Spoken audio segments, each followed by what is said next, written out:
Hey gamers!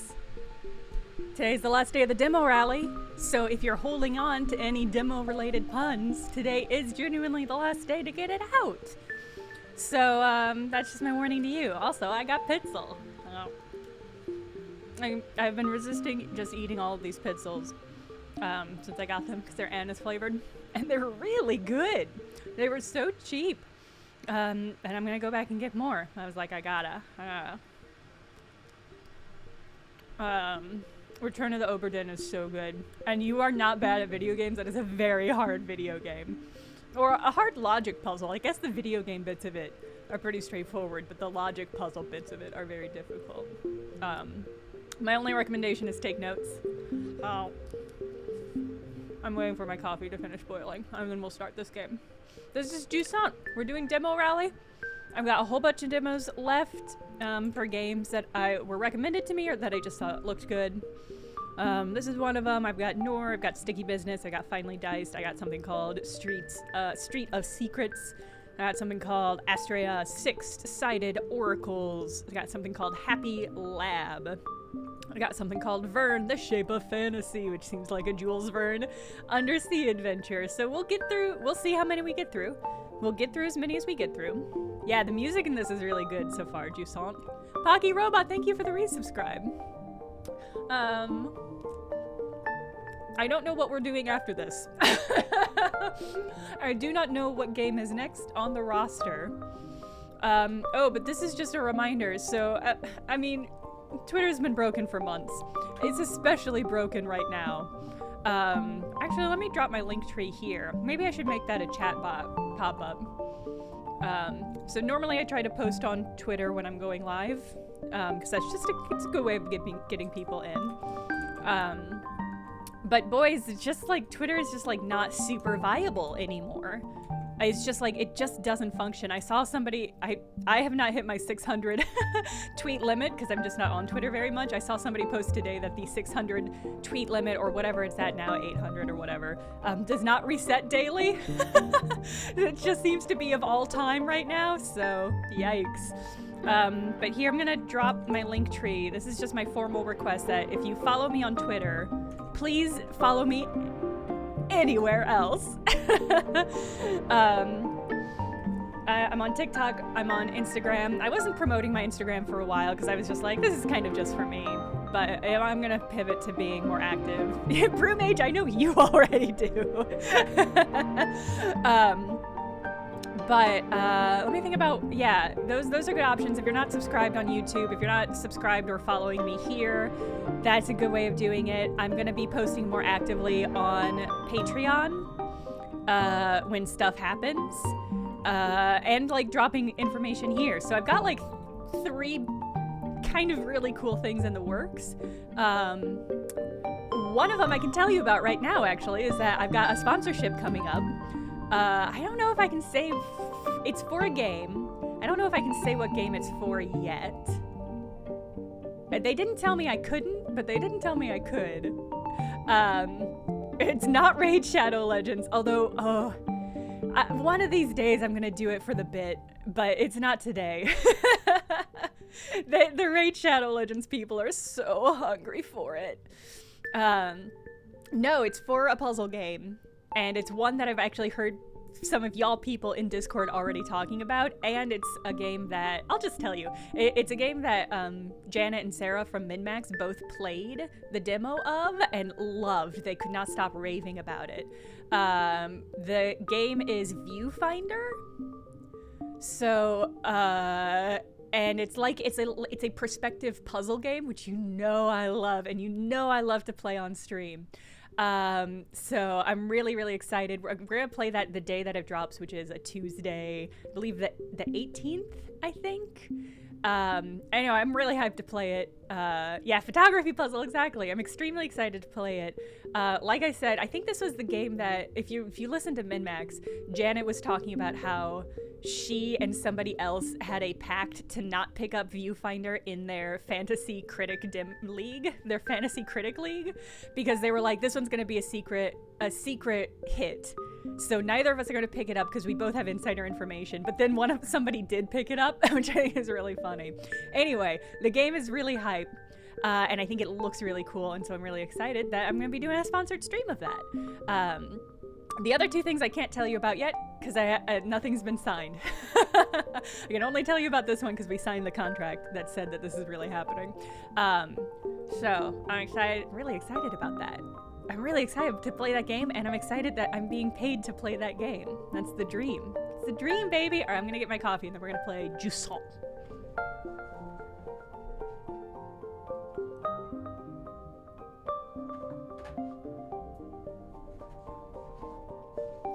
I spilled my coffee.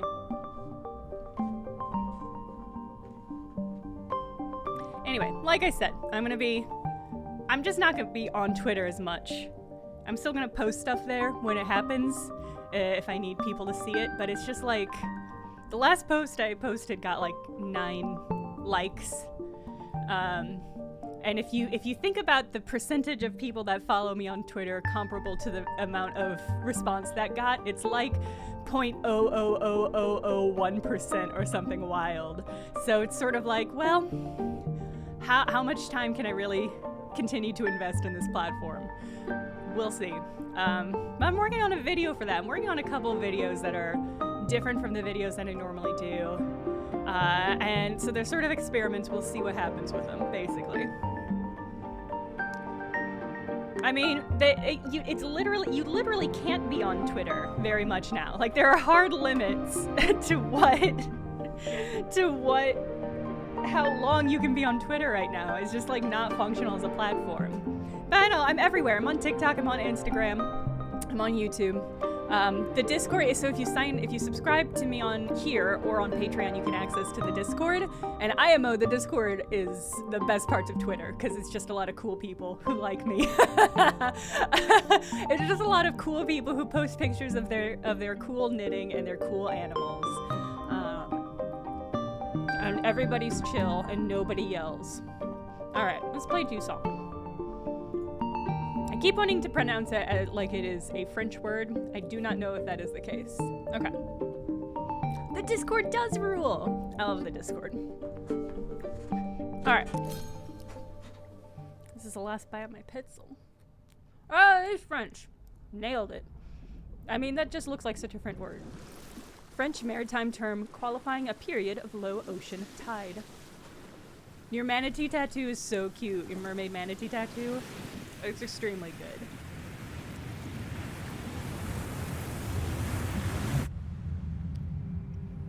I'm gonna lower the game audio a little bit.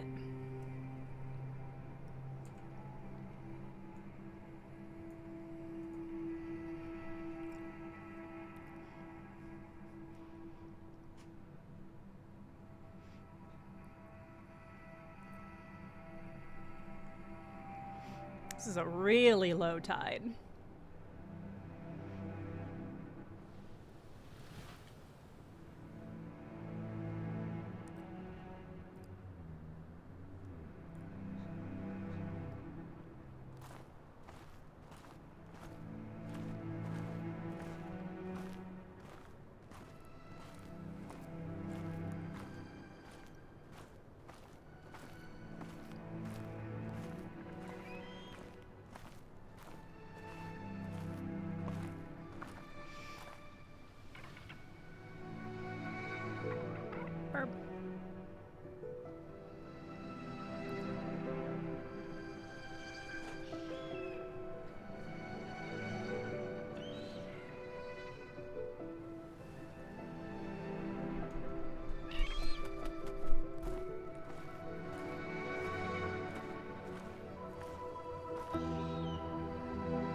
I don't have enough stamina to climb that.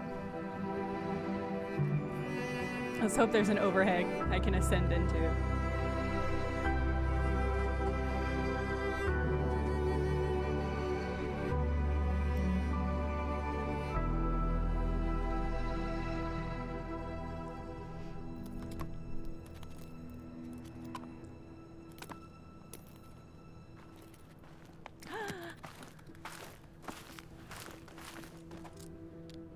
Crab? Question mark? Yes. Kind of a crab. Oh, it's tiny.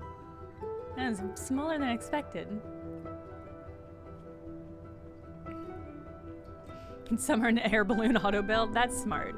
I would, well, there's no grass around here to set on fire to give me a little boosty.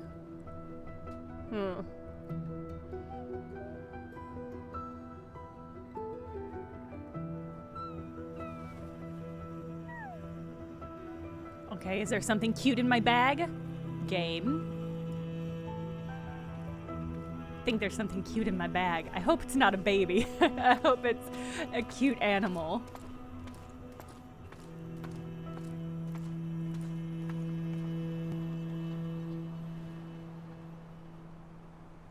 Okay. It's doing that camera thing to let me know I'm gonna be in control soon. Daymark. Oh, crab! Oh, that little crab. Are there more little cribs? Yes! No! Be my friend. Okay. I like how much like in Minute of Islands, the arms just disappear when you are done with them.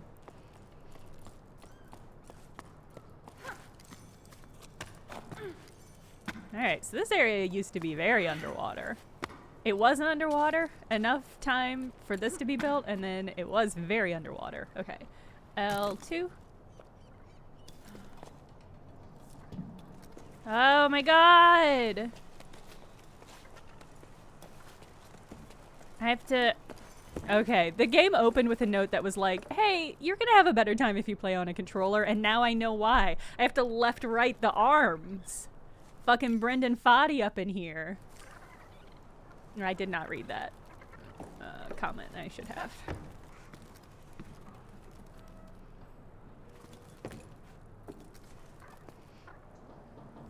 Wait, how do I should have read how to swap my carabiner over. There we go. I pressed the right button.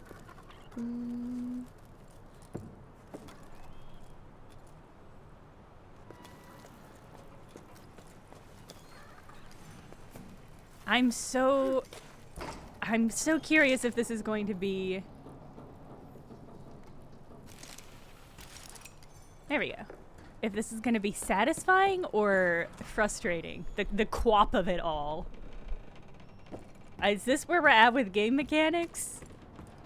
I have to move my limbs individually? I don't hate it.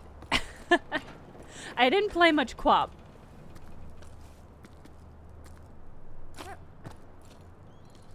These things keep popping up, and I keep not reading them, which is, I think, gonna be to my detriment. Okay. So it's not the circle button to, what controller settings do you think I'm using? Okay, you don't know. That's fine. Breath of the Wild quap. I mean, yeah, kinda. Man, I wish I had more Pitzel.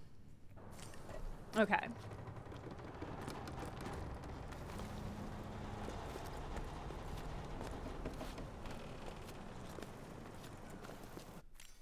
Oh god, that's might be accidentally hit.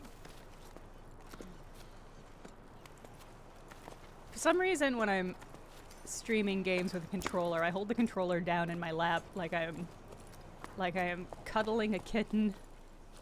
It feels like a maybe bad gamer stance.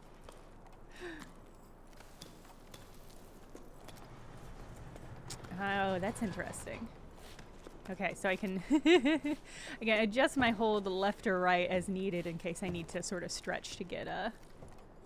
God, is this game gonna really, really make me want to go rock climbing? Because I am extremely susceptible to thinking that I want to go rock climbing.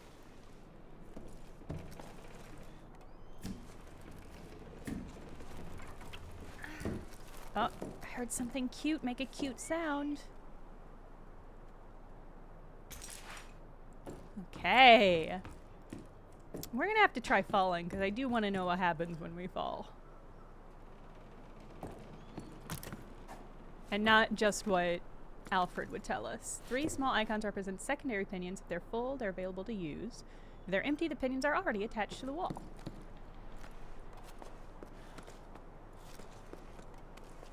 Maybe death. I don't think death. I mean, what's the point of having a handhold if not to keep you from dying?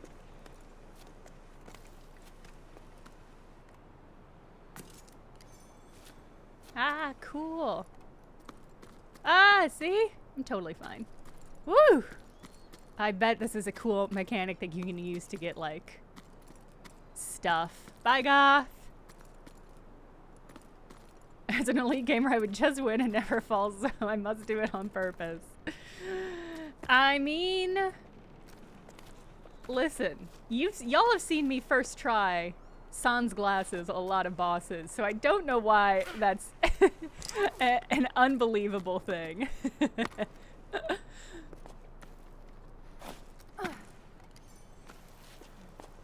Oh, what is this meter?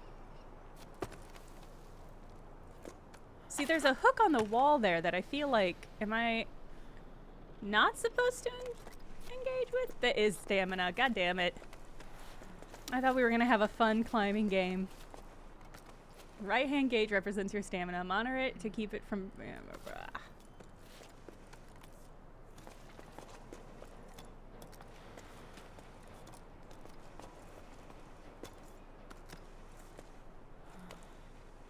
I appreciate why it makes sense from a gameplay standpoint. The noodliness of the arms. It's mostly good, but occasionally it is getting to me. Oh.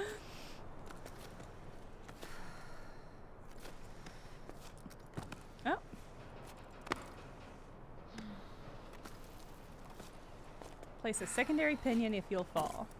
Yeah.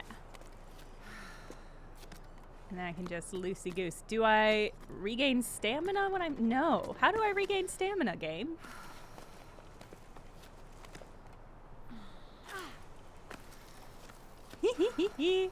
the controlling is pretty satisfying, actually. Loading a jump. Boom. How do I gain stamina back, though? I was monkeying around too much, literally.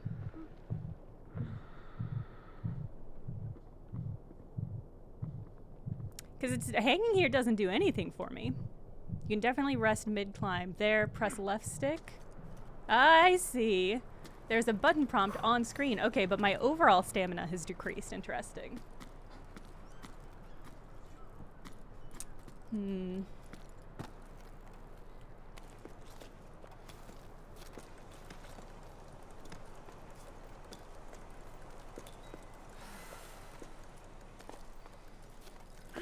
Okay. This is also a good demo because it's already lining up like, hello, crab friend. This one is cautious but not running. It's doing a great job of making me already conceptualize the really cool things that you can do with all of these mechanics, because like swinging, that's really fun and can really like potentially line you up with some cool stuff. The way that the hand over hand mechanics work and like the shimmying mechanics work, it's like Assassin's Creed, but like there's a little bit more happening.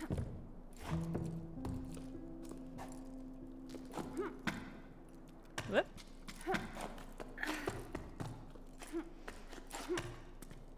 It did always conceptually bother me in Assassin's Creed how you're doing parkour stuff, but you like it's all so basic. Like you're just hitting the same buttons over and over again. And like Mirror's Edge was a lot better because it was like designed in such a way that you were constantly having to like think about and engage with your environment in that way. And this is doing sort of the other direction, which is like not changing the environment but changing the gameplay, so there's a little bit more happening. Any thoughts on the upcoming Assassin's Creed? No thoughts. I haven't played much Assassin's Creed. Played a little bit of Odyssey. They're just really not the games are so big. I really struggle getting into just massively big games like that. I did see a news report that suggested that they have something like 11 Assassin's Creed games in some various state of production, which is pretty fucking wild. Yeah, I liked how gay and hot Odyssey was. And I heard really good things about the one that was after that, the Norse one. I just don't care. It's unfortunate. It's unfortunate that I don't care. Maybe it's fine, actually. Yeah, the games have never done much for me. The only one I played all the way through was the one that ends with you punching the Pope, and I really liked that. But like, it has a little bit of, I don't know, it's just an open world game. I feel like it truly is the best game ending. And if more people were like, yeah, at the end of it you punch Zeus to death, I'd be like, okay. But the bubble stage of creative bankruptcy, that's a great way of describing it. I don't know. The Assassin's Creed games, like most, my problem with most open world games is that it's just like, here's every mechanic. Here's you're gonna fight and you're gonna sail and you're gonna do stunts and you're gonna fly. It's just like, it's so much, and it's just like, it doesn't feel curated in any sort of way, and that kind of frustrates me. And Assassin's Creed is one of those ones where it's like, there's some game series or game franchises that I'm like, yeah, I need to sit down and play some or all of these games. Just to like do my due diligence as a video game researcher or whatever. And that is one I used to think about Assassin's Creed, but then they keep putting out massive fucking games. And I'm just like, well, I'm not gonna play all these. That's just it. Another sleep, turning over stones at the old Delta. Harvest 2 belay stations for parts. A good catch. Should be enough to reopen the route to the old Cape. Otherwise, smooth sailing, a couple old lanterns I think I can revive. Folks used to throw this stuff away. Oh, and I finally caught an old knitting machine for Ennio, who's been asking for one for cycles. I guess cycles is their word for year. Not in great shape, but we should be able to tinker with it. Still not sure how I'm gonna haul it up to low tide, though. Sounds like you need a courier.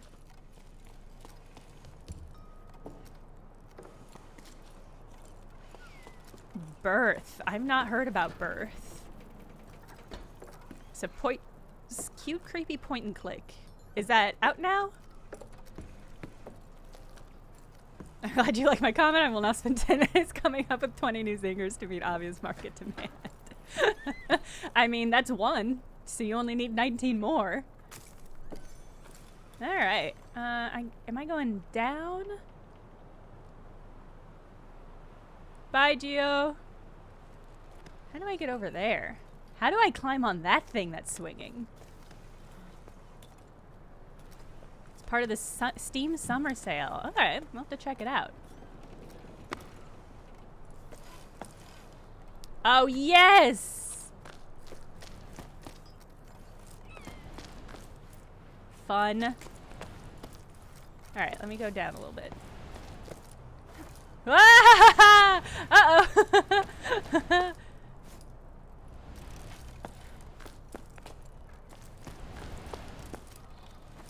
Wait, how do I grab? Am I trying to grab? I can't grab the net? I guess maybe I'm trying to grab... There we go. Cool. That was fun. Swinging and fun as games. Pretty Strand-like. I can see that. It kind of... what game is this making me think of? I don't know. It's kind of making me think about, like... I really love grappling hooks in games. Whoops. Just climb, sweetie. Oh no. I love grappling hooks in games because I love the kind of free-floating, fast, swinging movement. And this is kind of giving me grappling hook vibes. It is the thing that I like about grappling hook, also here. Hello. Can I interact with you? It looked like I could.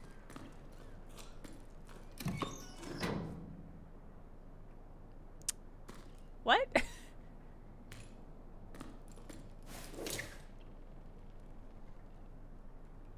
Okay, I guess I'm going down. Hold on, I want to explore more. I guess my line is like endless. There's like no limit to my line, maybe?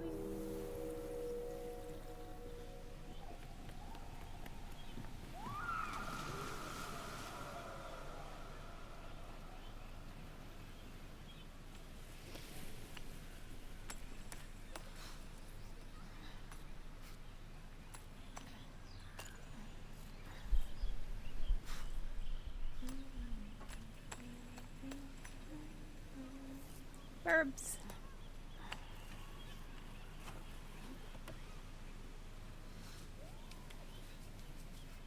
Oh, isopod, good catch. I'll have to check. I'll have to keep an eye on that.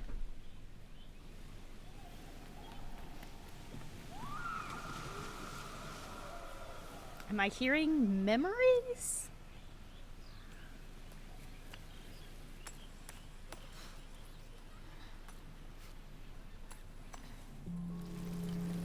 Whoa. Oh no!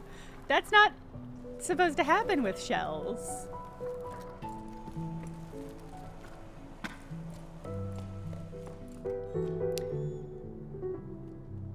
It's hard to tell because of the lighting whether or not... Let me go down. There we go. Hee hee hee hee. Jumps.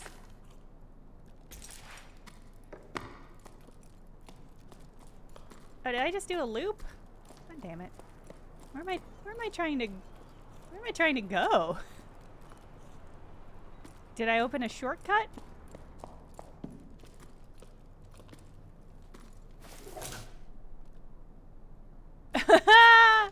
That's uncanny, but I'm glad.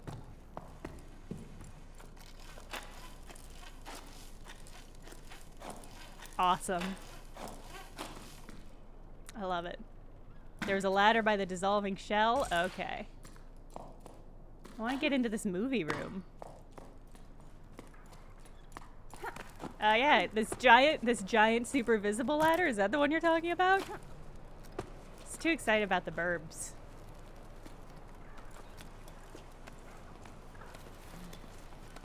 This is a surprisingly soothing game. Game does a sharp pivot to horror.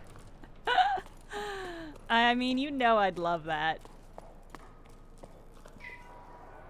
Yiki, how are things at the sawmill? Business has been slow at the restaurant. Almost no one attended the last music night, even though people are climbing down from all over. I know we don't play the shells anymore, but still. Oh wait, there's a next. I was thinking of adding scaffolding to the side of the upside-down cliff. Should help steer passerbys this way.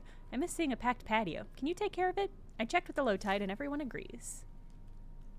Hey Mo, listen, it's going. I hope one day you'll ask me to do something besides taking boats apart to make ladders. Even if I'm free for, if I'm free for a romantic dinner for two. Anyway, sounds good for your scaffolding since the village approves. I don't have much wood to choose from, but after the new path to the plane I had to build, but I still have a wreck or two left over. I'll get to it when the currents allow. I owe you one, thanks. You're the best. By the way, did you ever run into old Sonia? I think she's rummaging around in your area for now. If you see her, do you mind telling her I have a new hob for my oven? I need a new hob for my oven. Mine's taking on water. In the meantime, set sail for the restaurant. I'm not sure how romantic it is, but we can always share a half-cooked meal. Aww. Aww. Okay, can I climb up you?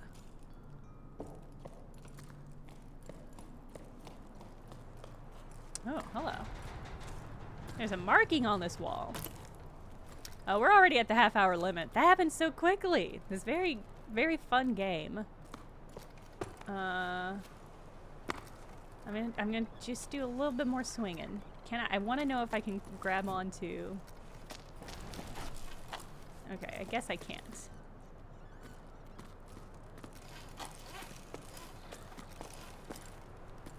Can I can't climb onto these big, obvious hooks.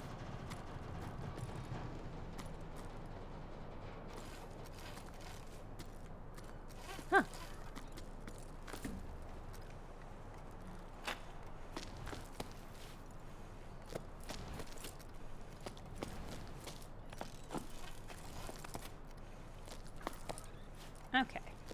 I keep not actually grabbing on. That's gonna be, I think, a tricky thing about this game. I'm sad we won't get to see what cute little friend I have, but we are gonna go on to the next demo. But this was great. This is one of those things where it's like, I know it's hard for y'all to tell, but it's very fun to play. Very, very satisfying feeling to the actual gameplay. All right, next up, let's do sticky business. This is the, if you've been paying attention to the demo discourse or any of the stuff, this is the sticker making business game, which I'm delighted by conceptually and curious how it actually plays. Bye, Longtone.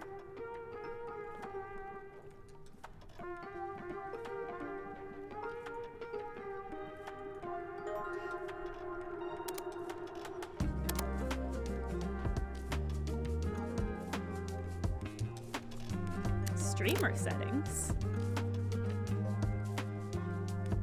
Oh, interesting. I guess it has some sort of streaming capability? Streamer settings. If enabled, users who type their order first will be selected first. Oh, so this has Twitch integration. Uh-oh, we're playing this game, I guess. I'm not connected right now, so we won't be able to play it that way. Only subscribers can order. This is so funny. Okay.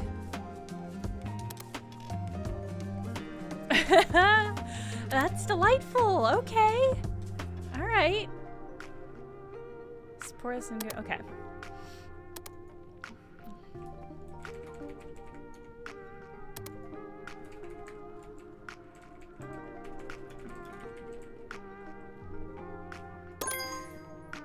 This is so exciting! Having your own sticker shop is a dream come true. You're not wrong.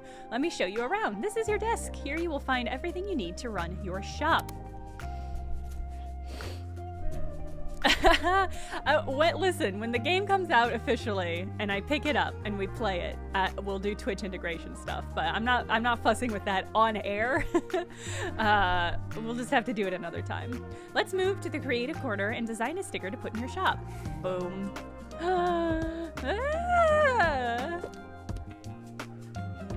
I mean, that's perfect. It's a perfect sticker. Oh, cool. Okay, I can change the outline color.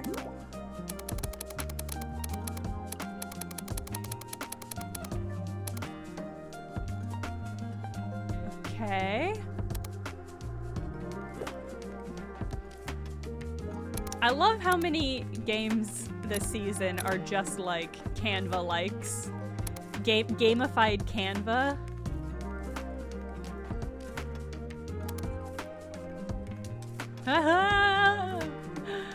Oh no, this is cute. Oven Baked Bread, thank you for re-upping your subscription. Yeah, this is a trans whale.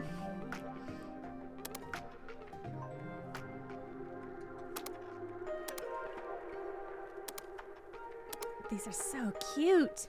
This is another game, much like the Cosmic Wheel Sisterhood. Oh, this is Sticky Business. Hold on, I should change the Twitch information. Thank you for reminding me.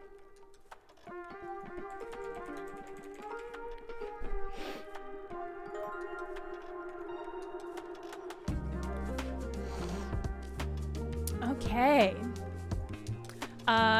Is it Cosmic Wheel Sisterhood? Was that the other game we played where you made those tarot cards? That was extremely good. Because this likewise feels like a game that is imminently made to have built-in, like, oh no, made to have built-in DLC packs or community mods.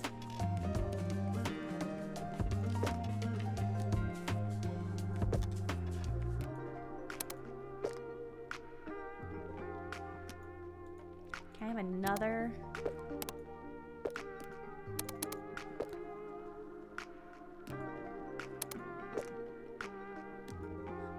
This is a bad sticker. I don't think this is a good sticker.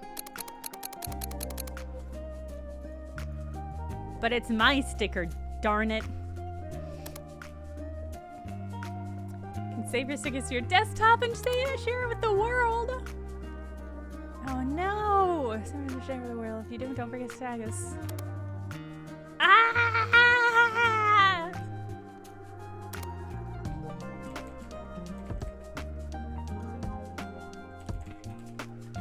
Why not just give the flag a blue and bigger outline? Too late.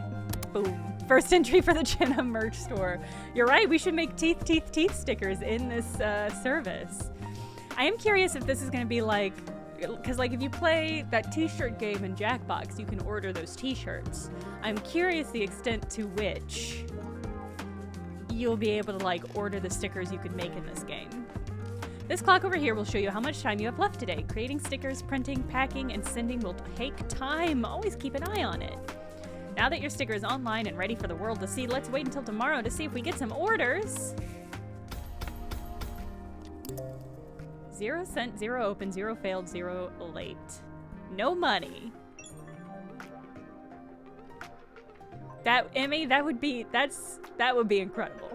Exciting news! You've received your first order! Yay! Before you can send out those stickers, we need to arrange them on a sticker sheet and get them ready for printing. Take your time to arrange them with care, making sure they fit just right on the sheet.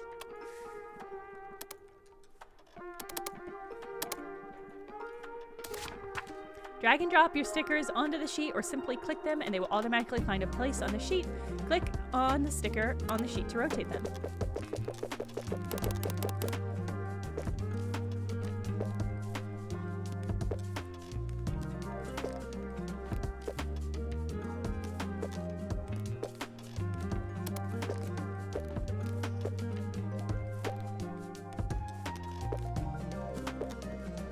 I'm worried, so I have in the past struggled with like organization games. They stress me out. Like Wilmont's Warehouse.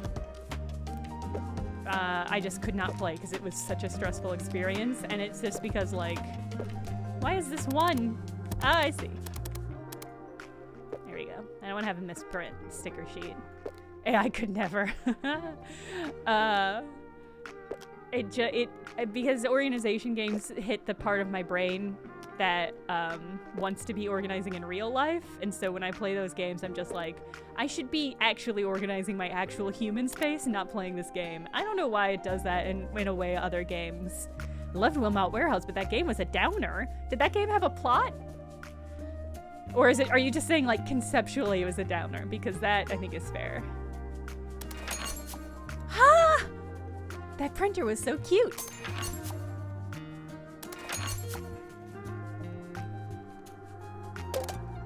Sorry, you can't afford this paper. You need 30 to print on this paper. Uh-oh. No, I had an ending and a plot. Uh-oh. Yeah, I didn't play that much because it super stressed me out. Alright.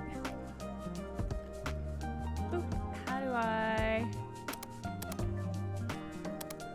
Okay, I did it. Let's go back to my house. Now that you have printed your stickers, it's time to pack up those orders. Oh, Mrs. Honey at Honeypot. Hello, my dear. I'm Mrs. Honey, and I'm a music teacher. A colleague of mine was so enthusiastic about how motivated their pupils were after they gave them stickers in class, so I wanted to try it out myself. Miss Honey, do you know these are trans whale stickers? Okay.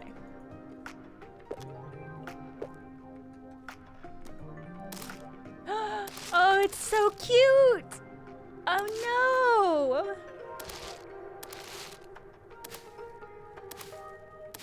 Can I unlock different like fillings and paper? Oh.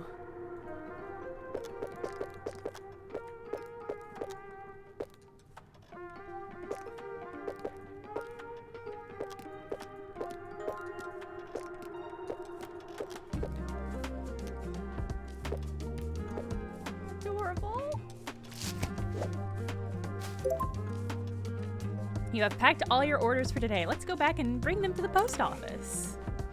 Now it's time to bring your carefully packed order to the post office. Your first customer is already eagerly awaiting. Ah! And with your first order is on the way. This is just the beginning of your very own small business. Now go ahead and create the sticker shop of your dreams. Upgrades coming soon. Looking forward to more sticker graphics. Capybara.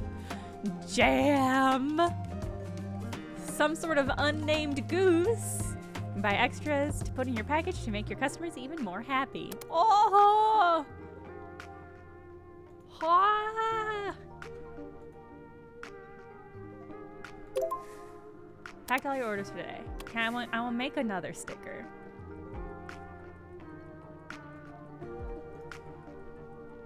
Let's see.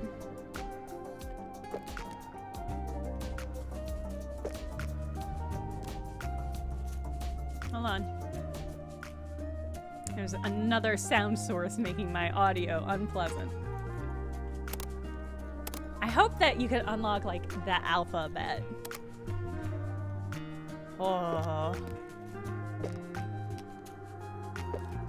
Donut cone. This is my new, my new cronut competitor. Oh wait, hold on, let me make a...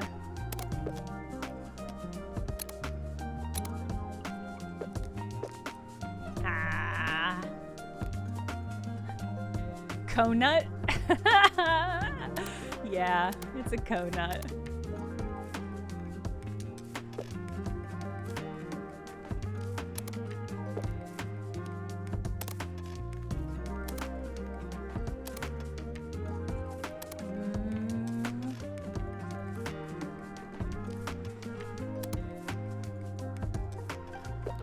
How was a little mouse or a rat? I don't know what it is. It's very cute.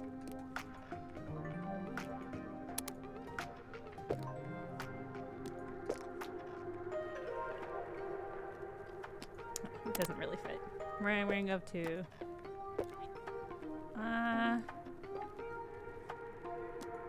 see, this is I know gonna be my problem with Cosmic Wheel Sisterhood is I'm like, well, if I mask out this backhand, I can kind of tuck the mouse in here, but like the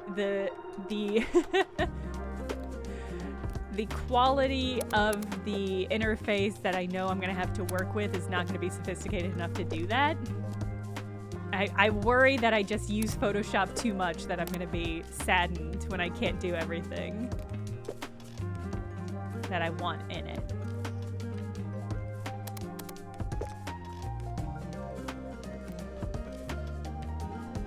There we go.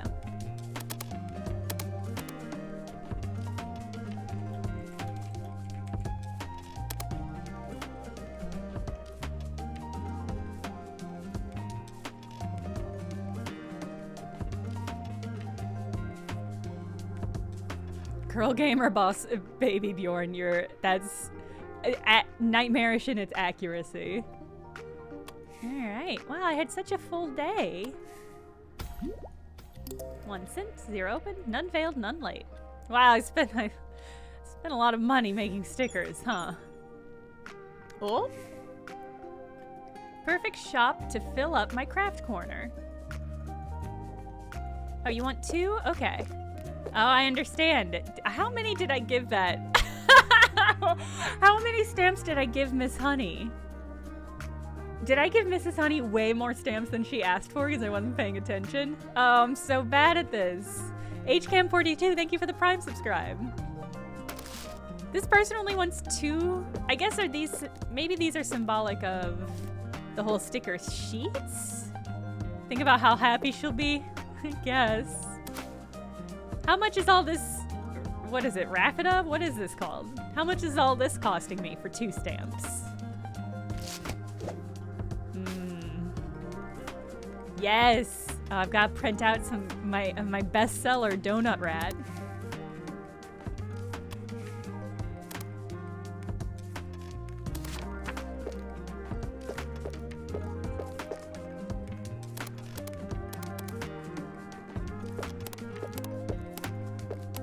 Okay, so potential profit 0. Printing costs 30. So I really want to pack them in there. Really incentivizing me to make smaller stickers.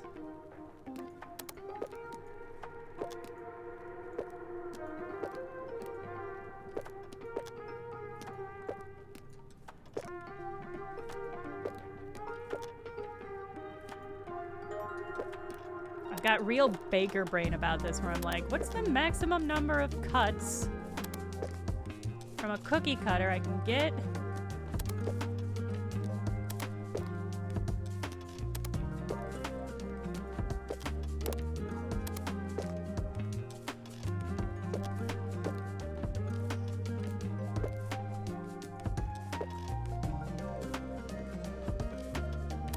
But if I turn these, no.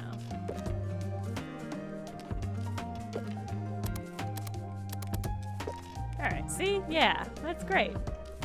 I bet I could do more, but that's not bad. You need 30 to print on this paper. Uh-oh, how much money do I have? Probably like negative 100, right? I've got 28 money?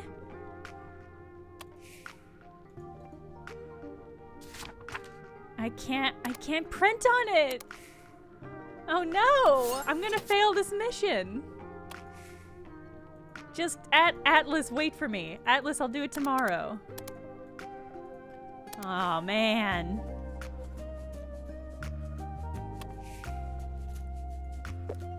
How would you? No. I mean, that's it. I can't do anything about it. Let's make another sticker.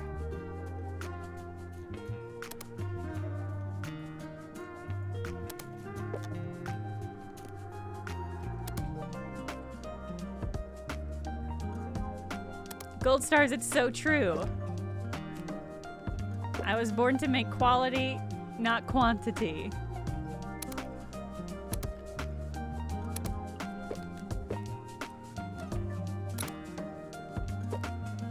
This rocket ship is also a witch.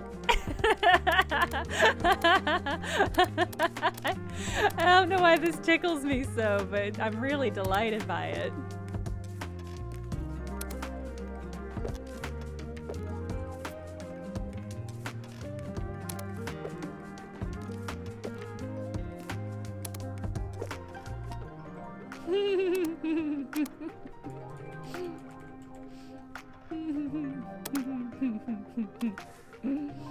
Rocket Witch is sure to be a bestseller.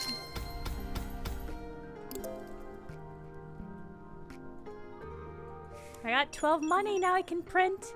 Uh-oh. More people want my things.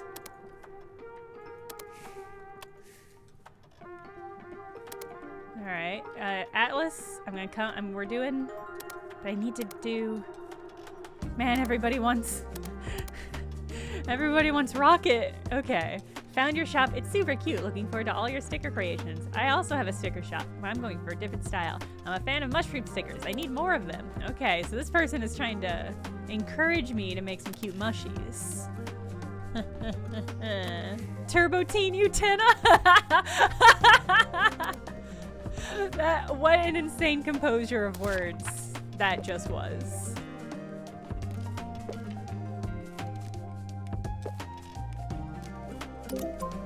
No!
Pretty soothing. Pretty soothing. Pretty soothing game. Alright. see what this gets me. 1, 2, 1, 2. Love that. Okay, that's 1. Let's get Atlas. Can't believe I'm using boxes for three stickers. I've got to learn about envelopes. All right, you guys want to? Love that.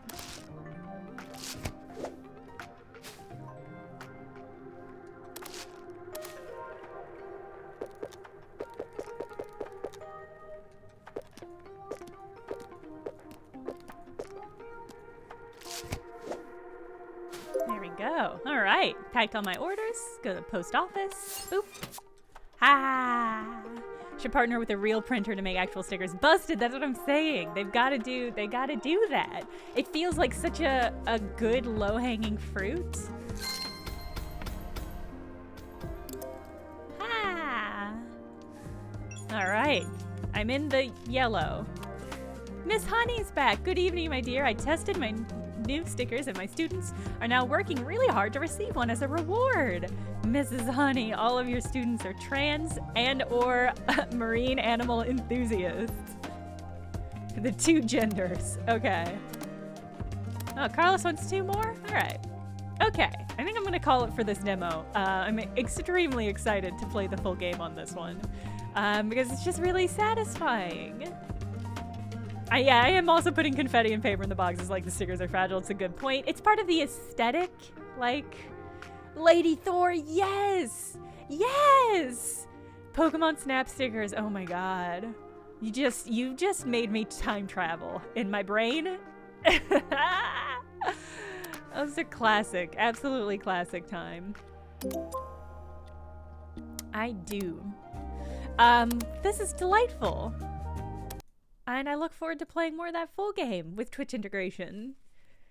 Final level of this game is when Etsy decides to change your algorithm and now no one can find your shop. This is the problem with games where you are also doing a business, is it's like, businesses are bad actually. Money is bad.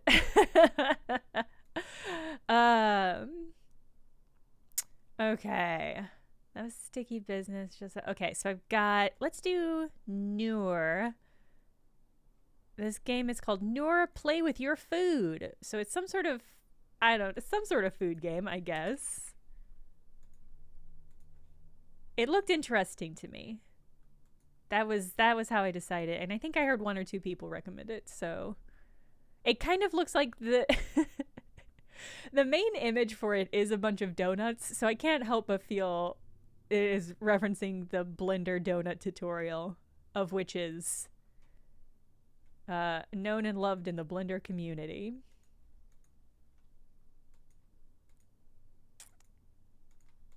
Okay. This one's trippy. What?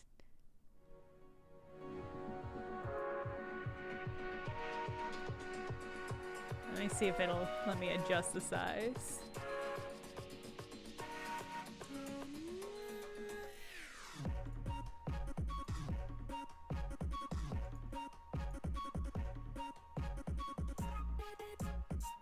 There we go. I'm already extremely into the music.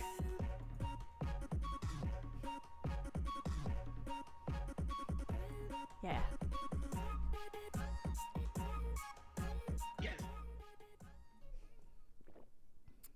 Popcorn possesses a tremendous amount of energy and will find a way to fulfill its destiny. Is this a rhythm game? Wait, is this gonna be better with the controller? I'm gonna plug a controller in and see if it changes.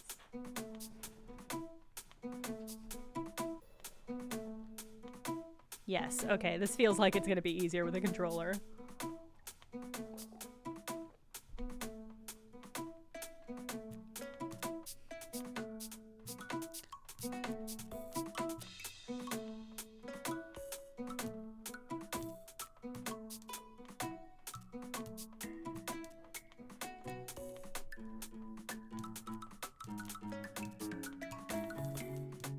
What? What? Enchantment require finesse. Play along with the music to charge your spell meter. What?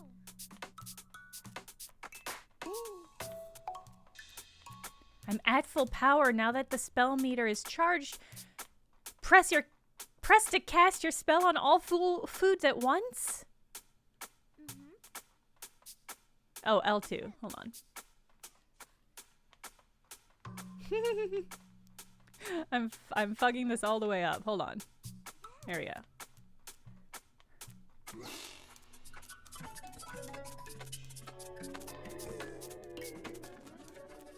Things get out of hand. Oh no, I burnt a lot of popcorn. Quell the chaos by dispel by holding down the cast button.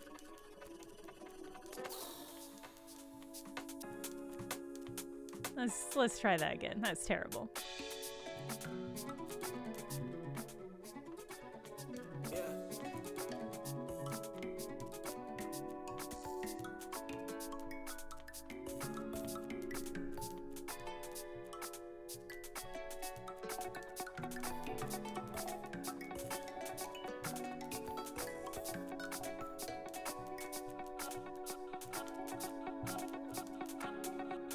Ooh, gravity, scale.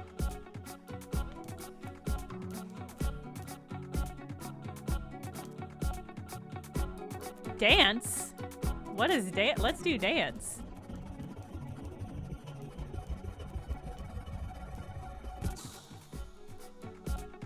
I guess it did nothing? What is happening in this game?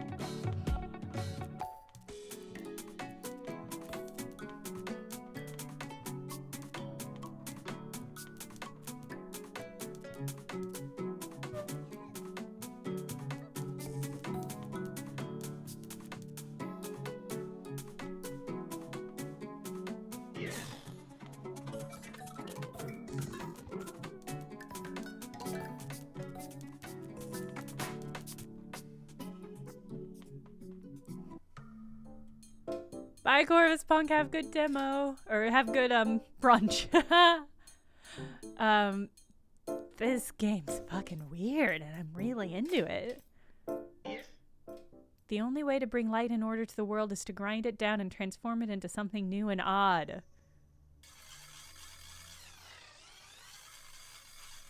Some dishes offer special interactions when certain buttons are pressed. Experiment with every button to uncover culinary secrets.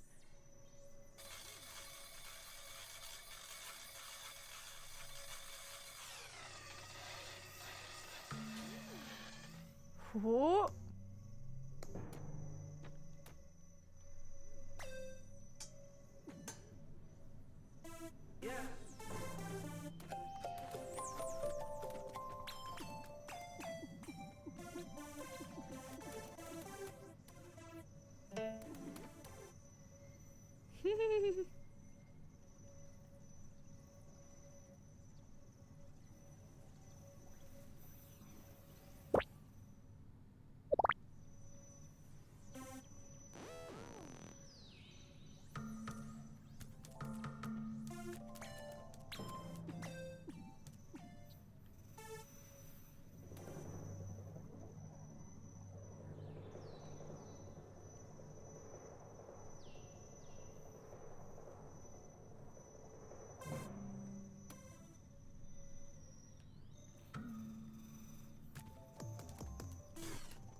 Use a magnet to pick up your food and make a mess.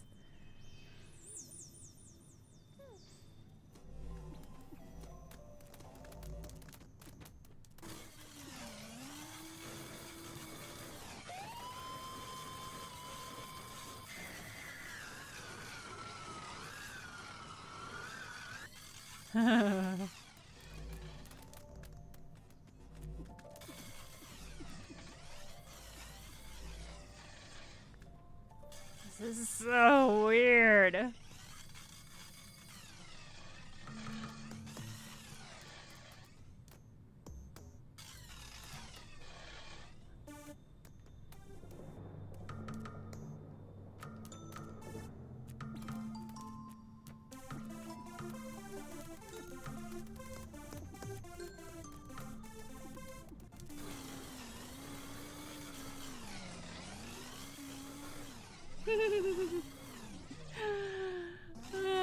I mean, how do you think you get cookie meat? You know, people want to eat cookie meat, but they don't want to see how it's ground. That's the problem with modern culture.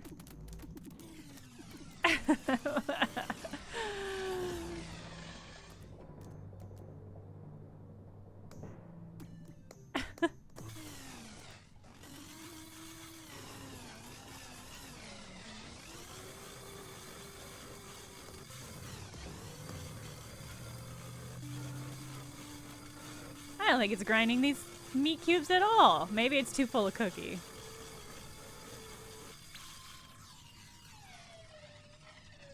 Oh! Okay, there it goes, yeah.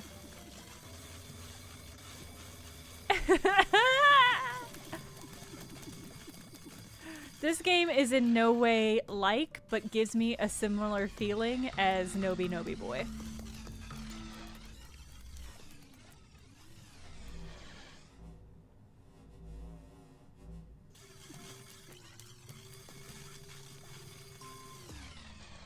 I mean, beef chip cookie, listen. That feels like it could unfortunately be a for real thing.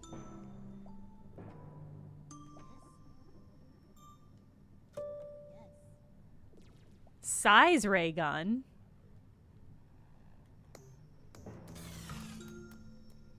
How do I use this ray gun though? Well, I froze everything. That's not what I meant to do.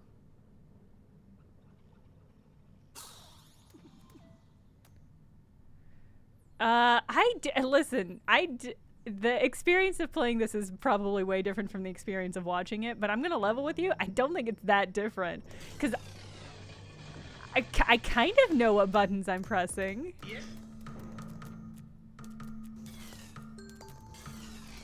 I mean, I know physically what buttons I'm pressing, but none of them, conceptually, none of them map to what I would think should be happening.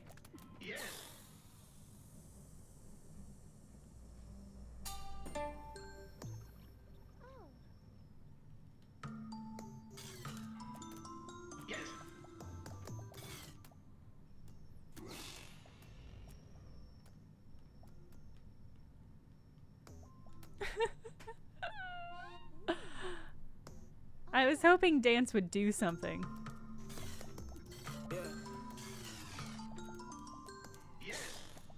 What? I don't know. I don't know. I clicked the Idilia the spell.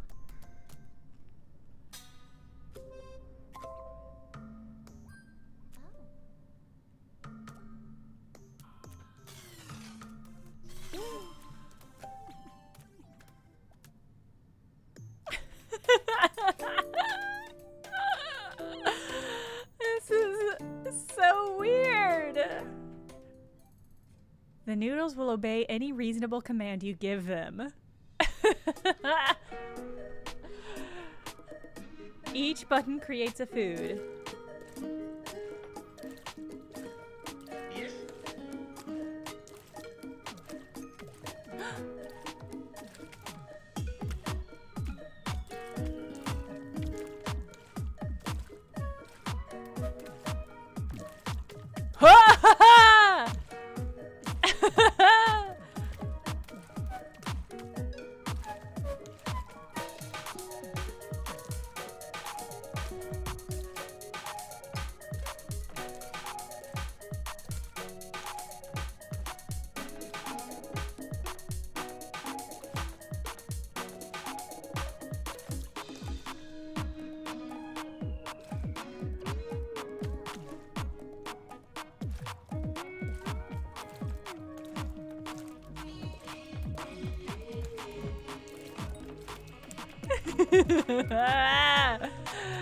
Oh no, okay.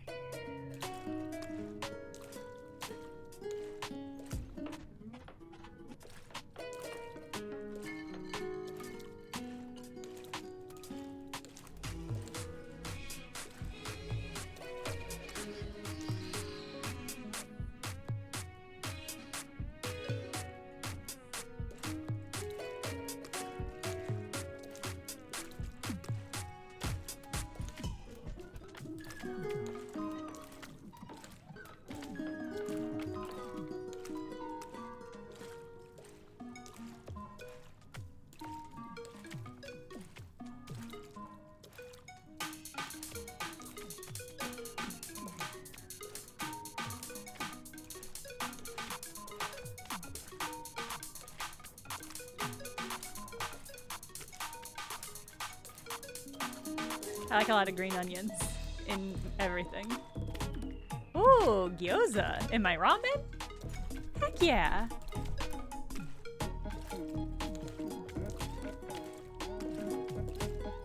This is such a... This is a fucking weird experience.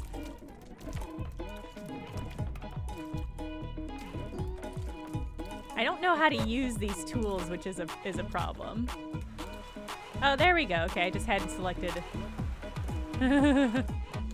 Put the tool away. No, I would like to... Food dye? Yeah.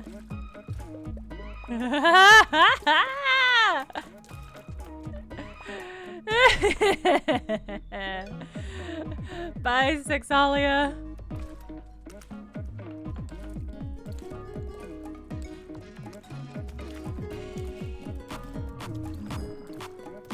Whoa!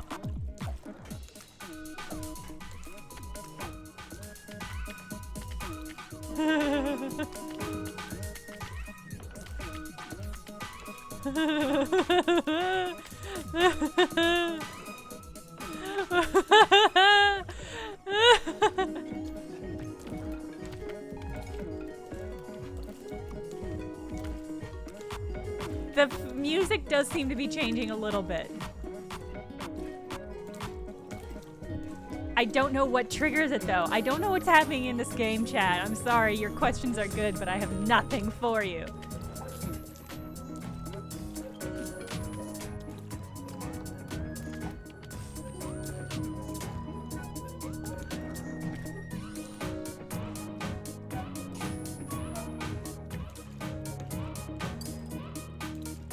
What did I do to the squid?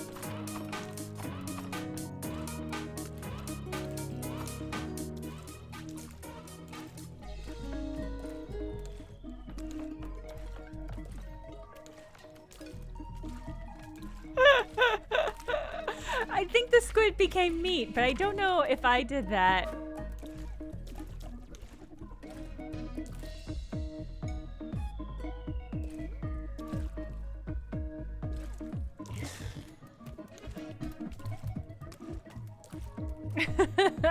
Okay.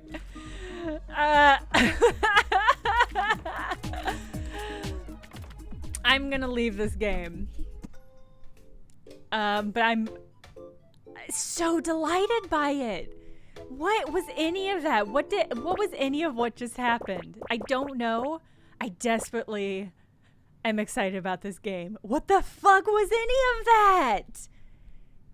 What was any of that, chat? Chat, you have to tell me.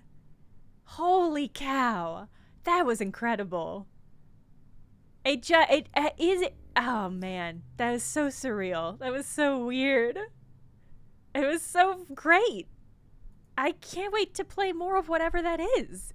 Is it even a game? It's definitely a game. What is it? It made me really hungry for ramen. That's the long and short of that experience. Okay, we're gonna play. This is a random one that I downloaded. I downloaded some based on people's recommendations, and some I downloaded because I was like, well, this looks interesting. Calling it a toy rather than a game. Yeah, I can see that. I mean, toys are things that allow you to play games, arguably. What size do you think my screen is, game? Hold on, let me go ahead and turn on the static background option. Thank you. What size is this game? Okay. Constructs and Zelda are toys. I mean, Nintendo's the toy company, basically. Most of their stuff is just toys. I mean, you've broached an interesting concept, which is what is the difference between a game and a toy? I mean, I would argue that a game inherently has rules, and toys are like the tool of games, right? Where like a toy doesn't necessarily have a rule, but it is easy to impose rules on them. And so A game is a toy with an objective. That's a very funny way of putting it. Yeah, kind of. I don't think all games have to have a specific objective, although arguably I think a lot of them do. Way too close to the our tacos sandwiches discourse. Yeah, that's fair. Toys and games are distinct things. I do think that the way Tears of the Kingdom approaches building, those are toys that you can use them in a game sense. Games have a linear structure. I don't know if I think that's necessarily true. A hot dog is a game. That's it. Emmy, you found it. The original chef-like dice builder served with a side of sauteed greens. I will love some sauteed greens, actually. Hey chef, thanks for coming in on such short notice. Whoop. At the top of your screen is a docket rack where the customer order comes in. Why are games always trying to make me fucking work? Click the question mark on a docket to check what it needs. Any number of 6s. Okay, so it's food Yahtzee? Your job is to fill dockets with the right dice faces. Select a dice to view all faces. The active face is highlighted.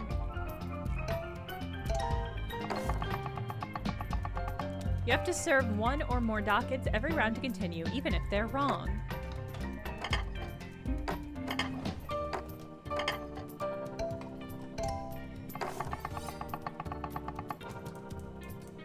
The Sims doesn't have a goal or end. Is it a game or a toy? I mean, you could argue, I think you could fairly argue that The Sims is a toy, right? I mean, it has rules built into it. So it has game-like structures. But the actual play itself is very open-ended. I don't know, I think of toys as creative tools, right? So you could argue that Photoshop is a toy, right? Because you can go in there and just kind of play around and create something.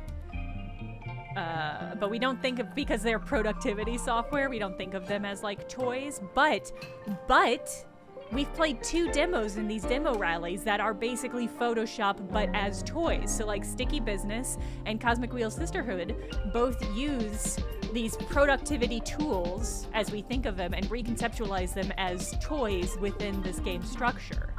What? That's pretty cool. Customers won't pay for incorrect meals, but you can't always avoid it.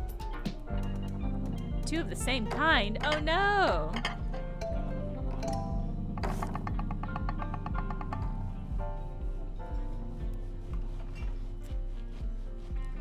At least that's how we defined it in my game design bachelor's degree. Nintendo has a very bottom-up approach where you build the toy that's fun to play before building an objective for players to use the toy for. Okay. Sometimes just let the toys be toys and never made games out of them. Yeah, I think that's fair. I think there are some Nobi Boy is a really good example of a kind of more of a toy than a game almost. Or like Minecraft in a lot of ways. I mean, Emmy, y'all are seeding some ideas. I mean, this is the appeal, right, of these Minecraft Roblox games, is that they are tools, they are open-ended tools with which you can use to be creative and do creative stuff. I mean, this is really what this is doing, is making me think more about my can software be art? Because the answer, can software be toys, is yes, most of them already are, but we don't conceive of them as such because they're meant for work and games are the opposite things. Frying pan, roll all free, use equipment to make the most of a bad roll. Roll all free chefs. Are each of the dice a chef? Match 2 of the same kind. Alright, so this has... The frying pan can re-roll any unused dice 2 times per round. Okay. Looks like you've got a few dockets up. Here are some more dice. Okay, so we got 2 of the same kind. This is fucking Yahtzee. They did it. The Mad Lads did it. They made Yahtzee.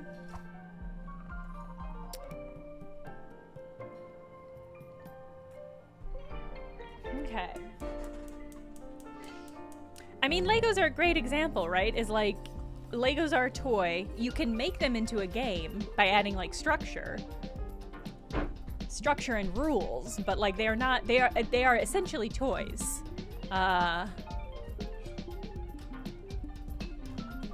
But that actually raises an interesting question, which is like, it's a very popular thing to get like giant kits of Legos that have a guide on how to build them. So like you're building like the Millennium Falcon, but it's out of Legos.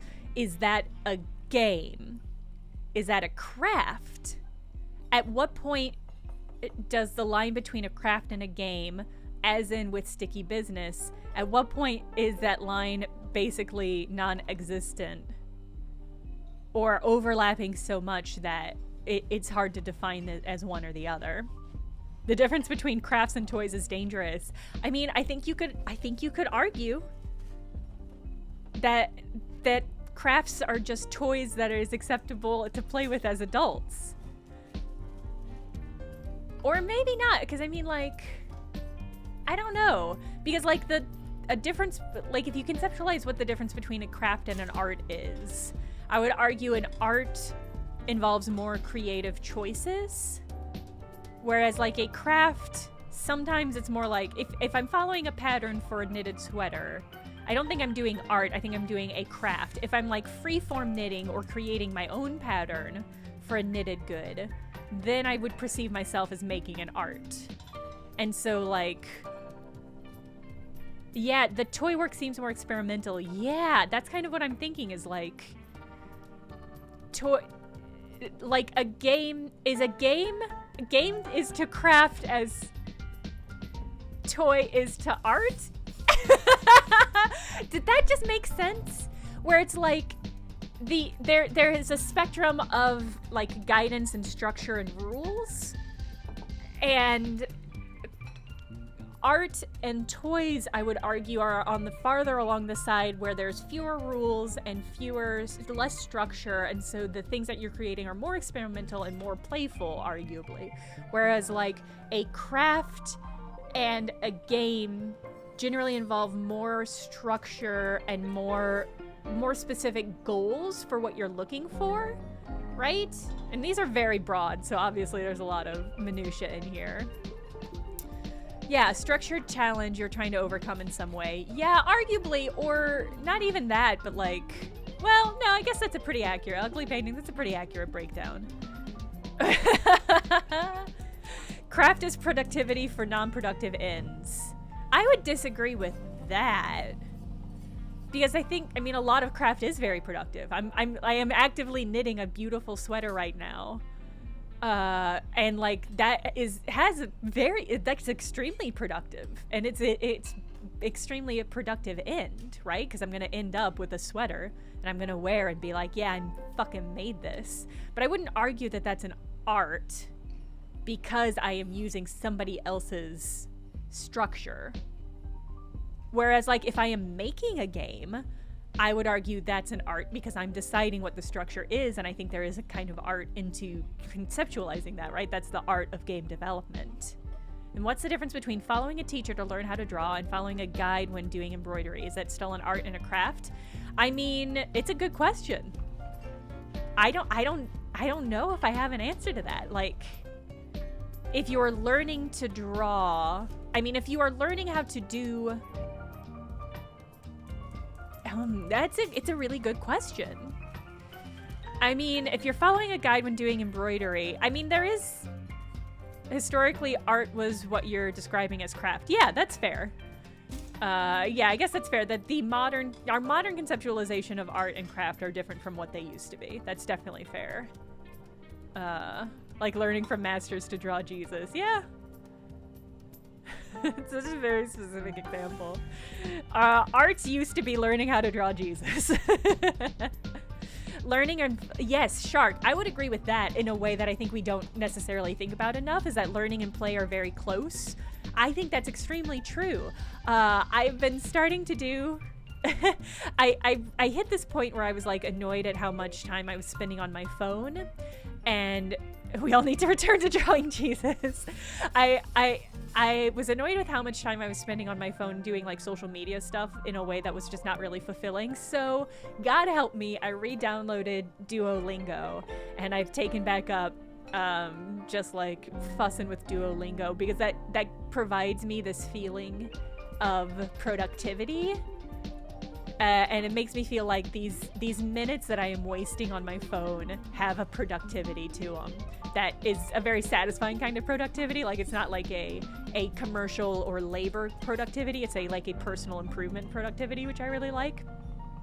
But it is just like the line between this being a game or education is basically non-existent, because it's like it's gamified to the extent where it's like you press a button and it goes, wow, you did such a great job. Like it's the same. You've been on the same Duolingo journey. I mean, it's nice though. This is the thing, is like, it really is nice. I'm working on my, I'm really good with my hiragana. I'm really bad with my katakana. So I've been practicing that. And it honestly, it's improved. Like, it has improved significantly. And it is just like a matter of like sitting down and giving into the part of my brain that loves gamified stuff, and just being like, wow, I pressed the button and an owl told me I did a good job. I feel so smart. But it's nice. But it is one of those things where it's like the distance between play and learning, I think, is razor thin. And I think the best games understand that, like, part of learning is really satisfying sometimes when you are forced to work things out in a structured way, so that it feels like you are coming into natural conclusions, but in a way where it's structured to guide you towards that natural conclusion. You know what I mean? It's like our brains learn really well when we think we are coming to the right conclusions and being told we're coming to the right conclusions on our own, even when we are actually secretly being guided that way. And that's something I wish more game tutorials in particular understood. But yeah, I mean, there's this really great book. I think about it a lot, actually. I'm not going to be able to find it right now, but it's from like the 1930s or 40s by a Japanese author who went on to found a museum for this, which is basically like, let's talk about craft and art and what the difference between it is. And let's talk about why we don't value craft in the same way that we value art, even though at a certain point, like, if I pick up like one beautiful handcrafted piece and I buy it and I drink from it, if I only thought that this one version of this cup existed, it would be art to me, right? Because I would be like, wow, this is a one singular bespoken piece. But if I saw it on a table with a dozen other cups very similar to this, which is the situation I got it, because it's a craft, right? It's a pottery craft. Like, then it has less value to me somehow, because it's something that somebody who has gotten so good at doing that they can just make dozens at a time, right? Like, it's like the regularity of it, but it's like weird that we don't value the ability to do that. I always think about that when I see like those food videos of like artist craft with artificial scarcity. I think that's an aspect of it. I don't think that's the only thing that defines it, but I think that's an aspect of it. But thinking about those videos that are like incredible, like people working in like fast food industries busting out sandwiches with like incredible speed and precision, and it's like there's no such thing as unskilled labor, only undervalued labor. And is that not an important thing to keep in mind when you're thinking about like arts versus crafts, right? Is an art just a craft that we value more? Is an art just a craft that we know the name of the maker of? Right? And I think this is interesting to think about in terms of, I'm sorry, we'll play this game in a moment, but I think this is interesting to think about in terms of like quilting, or tapestry, like these traditionally like feminine art forms that are basically on the border. Like, a lot of art forms that we consider feminine are considered crafts because we do not value crafts as much as we do art. And so like thinking about quilts or tapestries as being like this anonymous craft, when actually like they're highly skilled pieces of art, like, but we don't know the names of the people who made them because we didn't value that information or save that information.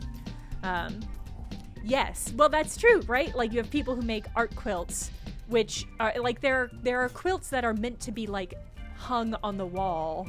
Yeah, Max. Yeah, absolutely. You have. We got started talking about toys. I just think this is a really interesting conversation. I think that thinking actively about what we consider art and what we consider crafts and what we consider toys and what we consider games, these categories are so broad and they're always changing what the meaning is. So I think it's always interesting to touch back in and think about like, well, what do we think about this? Where is this right now?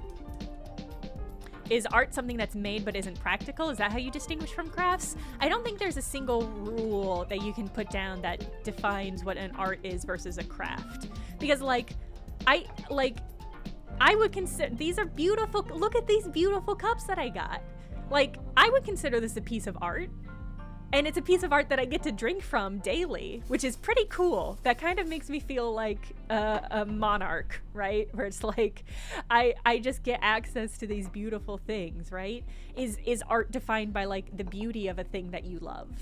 Is something that you love sufficiently enough to make it art over a craft? Right? Like, okay, so I got like this kimono scrap that I got in Japan. And it's like, that somebody wove this. It's beautiful in silk. It was woven, it was part of a kimono for a really long time, and then that kimono was no longer the object, it was no longer enough of an object to be used as that object's purpose. And so it was cut up, and I bought it, and I hang it on my wall as a piece of art because I think it's fucking beautiful. And likewise, like, you have all of these like mass printed postcards. Some of them are not mass printed, some of them are like actual like prints that people did individually. But it's like, I would define these as art. I hang them on my wall because I think they are such a thing, but they are inarguably considered crafts in a broader cultural sense. And it's like, especially when it comes to art and crafts, there's always the danger. Yeah, folk art is a really interesting way of saying a craft that we like. I don't know. It's an interesting concept. And one that I think it's worth digging into because it's like, if something is labeled an art, this is my fundamental issue with like our games art, is like, what if games have a value outside of being art? And are we doing a disservice to games by demanding that they live up to this pre-existing concept of art and what art is? This is a huge thing I'm considering with where we are as just like a trends report with games, because like so many games are trying to be movies and TV now because there's prestige in being movies and television, but that means they don't get to be game-ass games. We've talked about game-ass games before on the stream. And it's just like, the things that we love about games are not things that easily translate to being valued by people who value television or art or movies. And so by striving to achieve art or prestige, we're leaving behind the things that make games best, which is like, I don't know, fucking around with some dice. Or like doing a weird climb, like playing with a controller. There's no like analogous concept in art, I would argue, or television or movies to teach you how to value fucking around with some buttons. And so, like, do we leave those things behind when we demand that video games live up to this pre-existing concept of what is valuable? And it's just like, I don't like that. I like that games are games. Yeah, Link Pearls, exactly. The art versus craft dichotomy is one of privilege. Inherently. Do y'all remember there's a huge controversy that happened, it was like summer 2020. Come on, get in there. Where basically post all the George Floyd related protests in New York, I think it was the MoMA bought a bunch of protest signs, not from the people who made the protest signs. They like gathered them after protests basically and then put them up as an exhibit, a timely history exhibit in the art museum. But the people who made those signs were like, why aren't you crediting us? I made that sign, that's my sign. Like, why aren't you putting our names on this? Why didn't you buy them from us? Like, we are artists. We made these protest signs as an active, like, as part of our art community in this political sense. And so it was like this huge thing, where it's like the people who made them perceived them as art. The people at the museum who put them on display considered them a craft, so they didn't feel like they needed to pay the people who made them or like acknowledge their labor or credit them in any way, right? So it's like this weird dichotomy, and it's like, what are you doing? Those people are there. You can reach out to them and pay them, but because they did not value like the black artists who made those things, it's just like, well, ooh, this is interesting.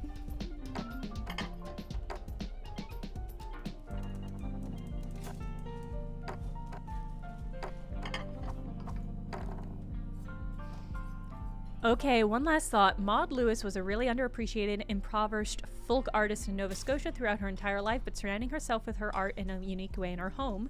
When she passed, the NS Art Gallery literally moved her entire house into the gallery, not according to her will or anything, and now the museum makes a lot of money off of it from ticket sales. So, like, folk art can easily transition into art if rich people decide. Well, and that's fundamentally, like, the problem with the art community as it exists now, and I'm not a part of this community, so I don't want to leverage accusations against it that I don't feel like I've experienced firsthand, but there is like this issue, right, of what considered it art means valuable, right? And so like there's this drive to achieve that value, but like who decides what is valuable? Who decides what is art? And it's like, it's not us. It's rich people. It's rich people who have the money to spend on defining something as art. And like, but like, it doesn't have to be that way. I pick up this beautiful cup. I spent like $30 on it. This is art. And every day I get to drink out of art. As somebody in the art community, please call this shit out. Max, you call this shit out. I mean, this is the issue, right? Is like, if it's only art, if it speaks to rich people, then that fucking sucks. That is no way to create an art discipline. Max Boltzmann, thank you. Thank you for resubscribing and for declaring this art. Hey, Faith. We started talking about toys and games and then started talking about craft and art and toys as crafts and art as games. No, the opposite. And now we're here.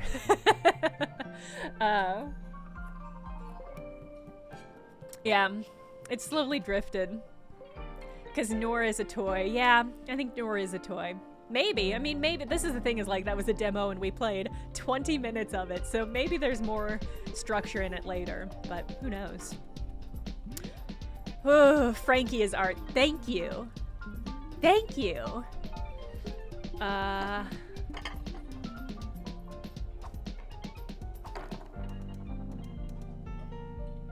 Oh no! Somebody's not getting their match 3.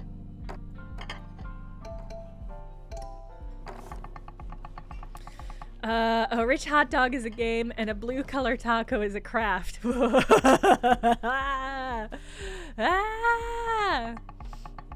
mean, Trilobite Agent, we call this beer o'clock. Anonymous gifter, thank you for the gift subs. Thank you so much. Congrats everybody who just got a gift sub. Come join us in the Discord. I mean, yeah, there are artists that challenge, right? That actively challenge. Like, isn't that part of what's his name whole deal? Oh God, what's his name? Fuck.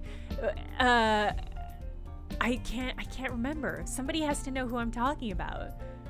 But like the making craft into art and no, Banksy's not who I'm thinking of. He's an older artist. No, you have to know who I'm talking about. Marilyn Monroe, Campbell Soup. Everybody will be famous. In 15 minutes, everybody will be famous. Duchamp, also great. Andy Warhol, thank you, Green Pikachu.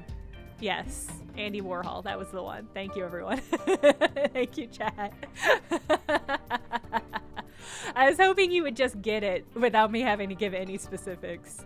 But I mean, isn't the part of his like sort of artistic conceit the idea that he's making these pop brand images that are mass produced into art? And it's like, well, people only believe that it's art because we said it's art. Must have been crazy to be around when the Impressionists started their whole thing. I bet it was cool though, because now that's normal and even classic art to us, but it was radical at the time. That's the thing, is like you see things that are like just so bizarre, and it's like, how is this going to become normal in the largest of time? Is this going to become a thing that feels very normal? Because I mean, I've talked about Mario before, about how fucking surreal and weird Mario had to have been when it first came out, and for us now it's just like, yeah, you eat a mushroom and you become big. You put on a raccoon outfit and it lets you fly. That totally makes sense. It doesn't. Raccoons don't fly. It's ridiculous. The human machine does nothing if not become that. Like, I feel like the ultimate thing that makes humans powerful is that they can just live with anything and they'll just accept any situation in the largest of time. And it's like, how does one Discord? If you connect your Twitch and your Discord, it should automatically add you to the Discord. If that doesn't work, DM me on Twitch, because it can be fussy. But if you scroll down to my About section, there are panels. There's a panel with information on how to connect your Discord, hopefully.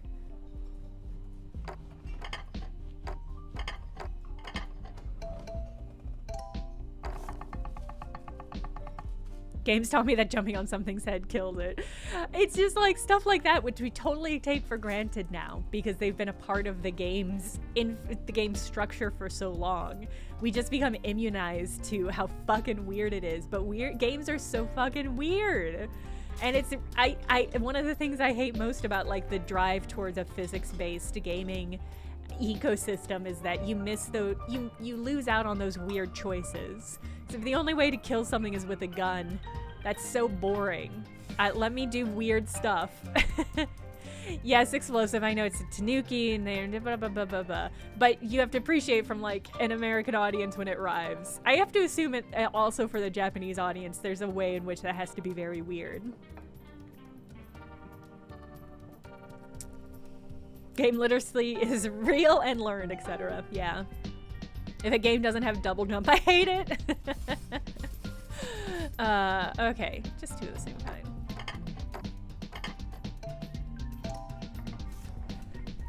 Feels so bad for Finally Dice because we've not in any way given it its. I got so distracted.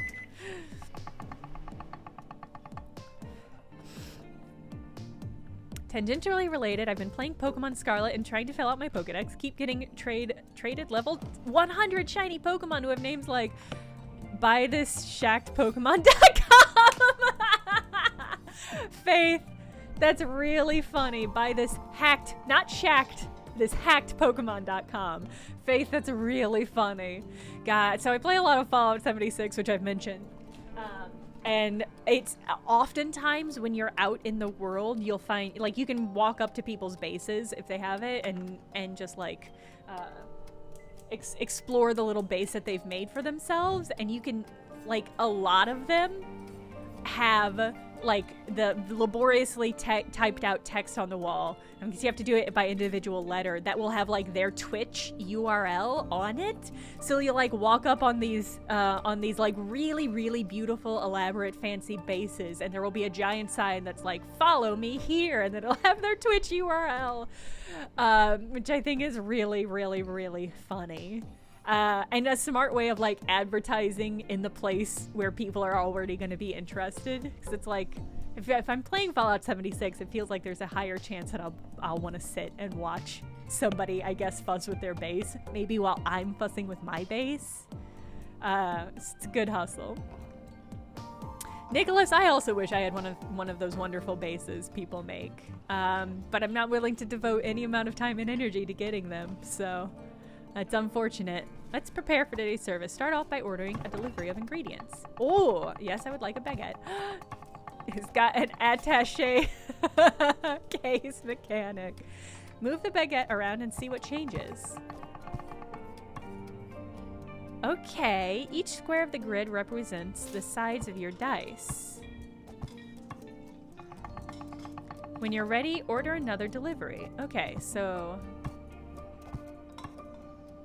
the way that I place them will decide what kind of dice I get. That's interesting. Oh, many ingredients have abilities that add an option to the menu.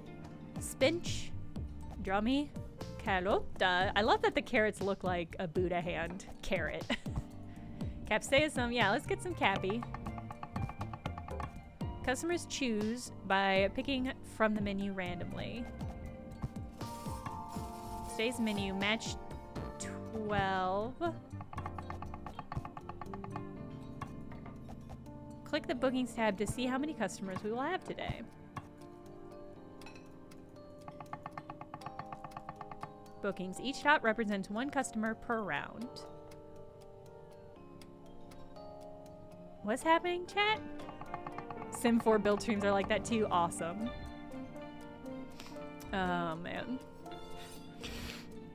Classic move the baguette gaming. Yes. Wow, Quotebot. I see what you guys are responding to. Sometimes art is about saying, yeah, that's fine. Quotebot gets it. And sometimes art is about having the freedom to say, yeah, that's fine. A thing that I love that it has changed all these things into dice. For some reason that's so eerie to me. Today's menu, match twos, match 3. Trying to figure out how this changes it, because I was not paying enough attention. So it changes, okay, it's changing the numbers that appear on the dice. So I kind of want to spread, so if I can't do that diagonally, okay, that's fine. So the 5th dice will have all 1s. The 4th dice will have 5s and 2s.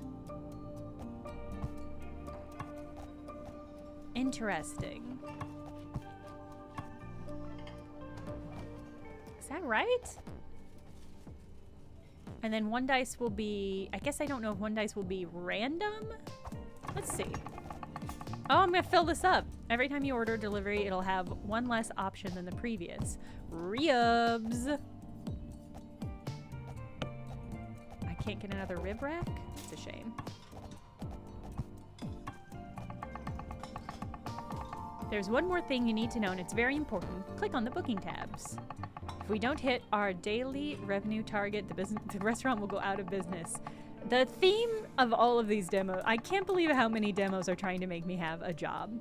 That's my complaint. I hope you bring your A game because this place is cutthroat.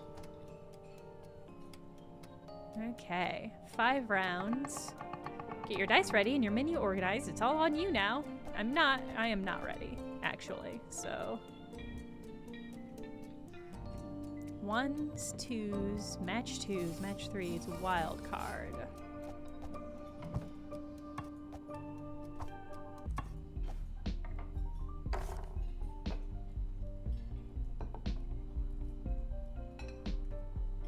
Okay. What is game if not tasks? What is work if not tasks? Yeah.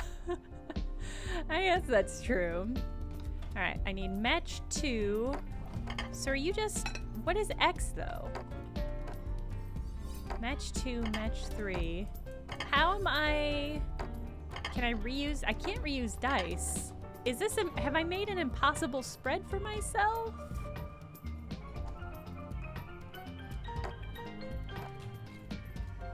Okay. I guess I should have... Alright, so it's impossible to match... I can use this dice to match 3, but that's it. My restaurant is gonna go out of business. Wait, does that... I guess, do the X's match? No. Okay, but it continues. Alright, that's handy. That can be the wild card.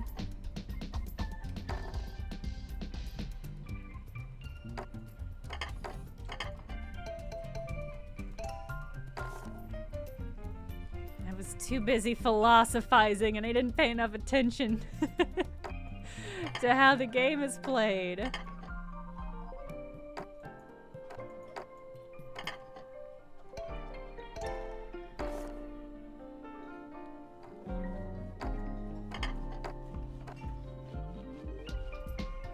Yeah, that's a 3.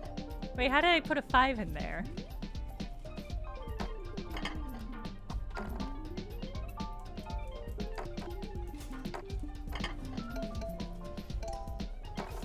And yeah, the all X die was a poor choice. I was experimenting to figure out what would happen if I had one.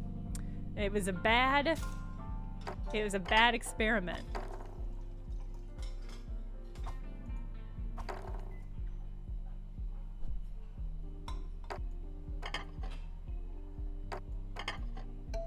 My restaurant is going to go out of business. I did put a 5 last turn. Well, that'll do it. No profit. I did a bad job, but I think this is an interesting game. It has an interesting mechanic. If you make it through 7 days of the demo, I'll give you my super easy spiced pumpkin soup recipe. I think the game has, please enjoy a complimentary mint. It has some interesting stuff. I would like to play the full game, and I'll pay more attention to it than I did today. Okay, so I've got a couple more demos. I'm gonna put up. So I've got Street of Secrets, which I don't really know anything about. This is the problem, is I don't really know anything about the rest of the games that I have demo downloaded. I've got Street of Secrets, Astrea, 6-sided Oracle, which seems like it could be a dice thing as well. Happy Labs. Let's do Happy Lab. I'm curious what Happy Lab is. It looks like it has maybe a Talos Principle, beginner's guide kind of vibe to it. But I don't know. Aesthetically, it does. I think maybe gameplay-wise, it might as well. And I'm curious what that looks like.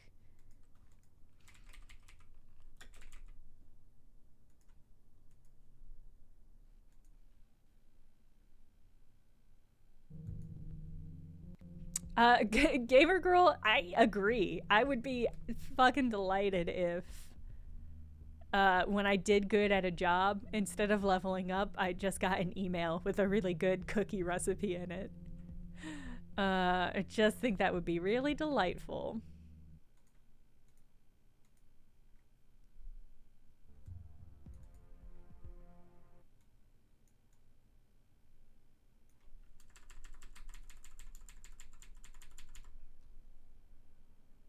Okay. Emmy, I feel the same way. Doesn't it feel like you should be able to pet the dogs? It's such a weird choice to not. I don't know if it's just November 28th. Oh, God. Don't watch sports today. And other days too. A good day to start a career and to finish. Have a good day. Intern D11, welcome to the Happiness Testing Laboratory. This is just Portal. Discoveries occur here. Under the leadership of Lion Shepherd, a unique material has been created based on data received from damage. The neural network calculates and This prints is new just test Portal. materials. With more tests, materials become more perfect. All robot materials were developed here.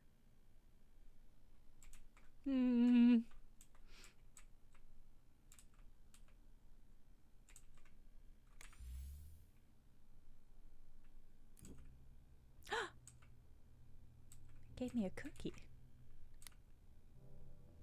What a weird series of things to be able to interact with. Okay, it's the first day. System online. Go to the center of the room. You can see a test model from our Aurora project in the gravitational ray at the top. The Got model has juicy updated thighs. material and human nerve-like sensors after every day's tests. Let me increase the audio for the game. The game audio is also quiet in my ear. Monitoring panel in front of you. It shows the test model's condition and damage received I during love a the robot session. with a little pixel face. Am I gonna We murder? assigned you one of our construction bots. Yeah. It can build any object with loaded schematics and is well protected. Care for the bot, It is programmed to serve and assist you. Today is your first day, and beginners start with mines. Seems aggressive. Set the mine at the specified point.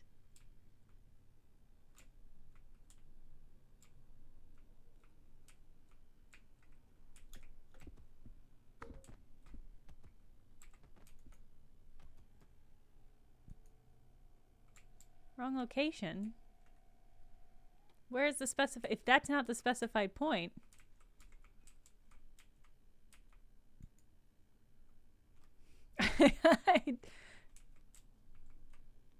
It just keeps moving where the point is. Enter simulation mode with space button. Okay, so that was right. Great. Your task is for today, inflict damage. You can set the mines in any order, but their number is limited. Correct placement earns points for access to the next traps. Points are sent through the black hole rewards pipeline from above. Destroy body parts. Deal damage with the creeper gun. Destroy all body parts.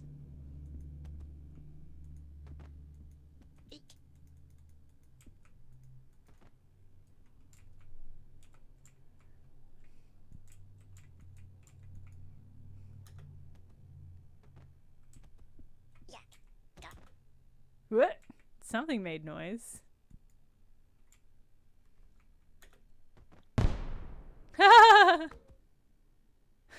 Okay. Okay, am I supposed to... Okay. I don't... Okay. That's it? Okay. The game is fucking mogging me. Okay, but if I drop it...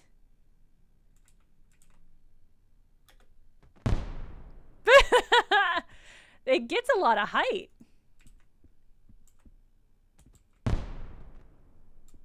Okay, so those update. Okay, those update in real time.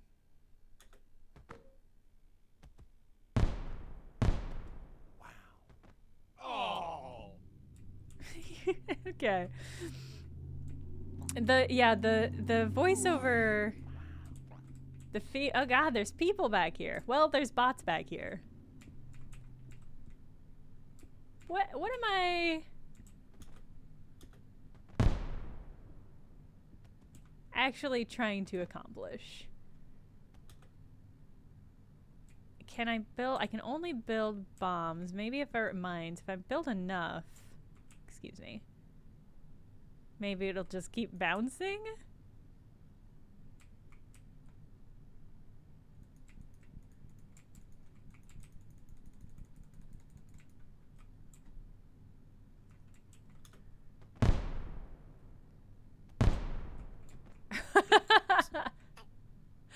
Alright, well, that was pretty fun.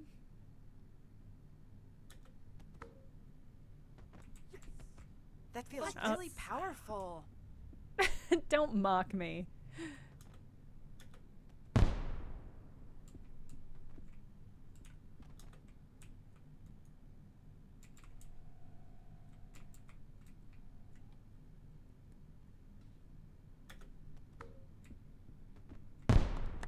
You can do it. Come on. Just the two, huh?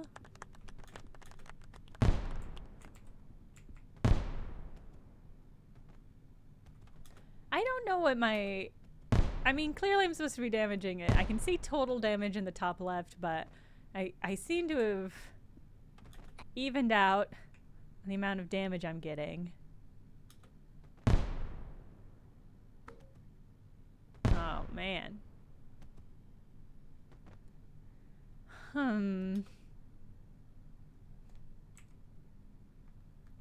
Upgrades.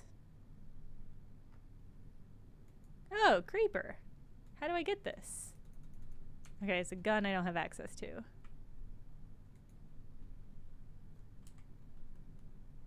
Armor.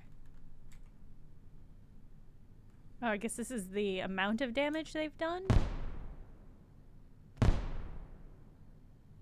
Ah! It startled me. Am I supposed to make it go up the tube? It's possible. Oh, see. Okay. All right, clean slate. I don't know, because it's saying like wrong location to build, but I don't know where it do want me to build.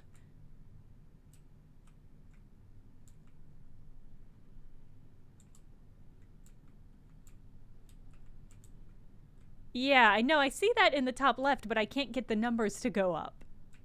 like I said, I see that it has made a goal for me. But like doing, I guess it's the most amount of damage in one go.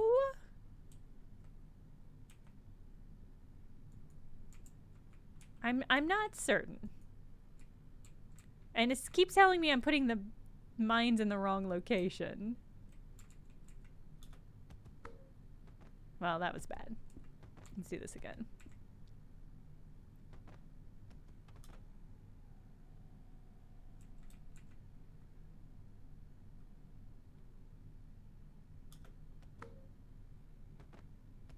That's pretty much it. Wow. Huh?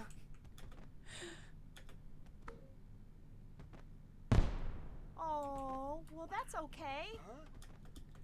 Yeah, I don't know how to do this more or better.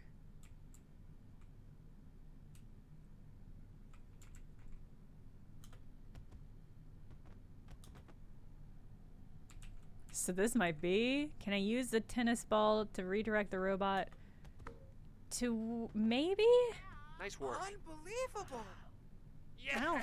I don't like how sarcastic these robots are. Come on. You like it? Wow. Maybe if I shoot the robot in the air, I'll get points. I'll get murder points for that.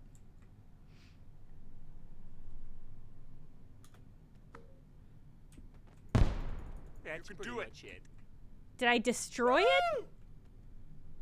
I made it glitch. Okay. We're out. The game is chomping the Portal flavor so hard. I don't totally know what to do with that energy. Let's dip into Astrea real quick. I know I'm at time, but this will be the last one. This one is called Astrea the Six-Sided Oracles. Yeah, those robots were speaking to me. They were mostly being sarcastic and unhelpful.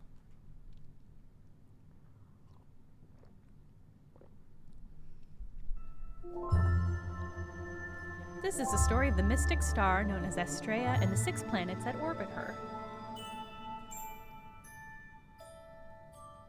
In a distant past, Astrea gifted one child in each of the 6 worlds with an Astrium, a relic that holds the secret of the stars. I like this art so far. Did I ever play Immortality? Did I? It's a good question. No, I didn't. I never did. These children become known as the 6-Sided Oracles. Ruled by the tenet of the Mother Star, they guided their people and built thriving civilizations that mastered the art of astromancy.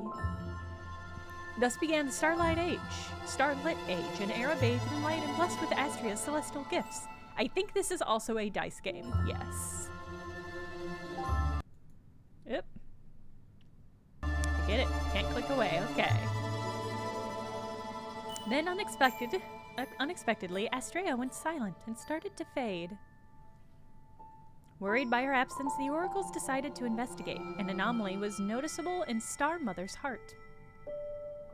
Afraid of what could happen, they devised the creation of a towering monument in the capital of the 6th world, Aquarius. One that would remove the anomaly.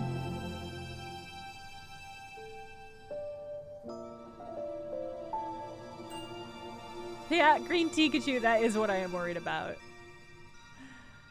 But they followed that light, that below the light there was fire, and below the fire there was darkness. Great art, really into this art. Astrea's heart fell into Aquarius and a fiery cataclysm was unleashed, engulfing the entire star system and corrupting the soul of the weak-willed. That day became known as the Crimson Dawn.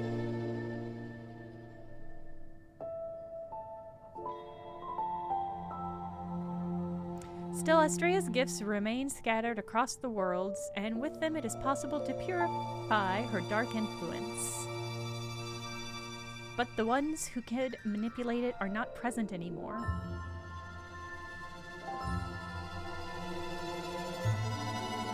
After a long silence, echoes of the ancient cataclysm are once again surfacing and threatening to swallow the persisting worlds. We got Dog World, we got Rhino World, got Shark World. I want to go to Shark World. With the spread of the corruption, the once lost astrariums, forgive me, have awakened and have started calling the descendants of the six-sided oracles. Guided by the mysterious call, they set out on a journey to Aquarius in a final effort to defend all they've known. Hey, Pinflower!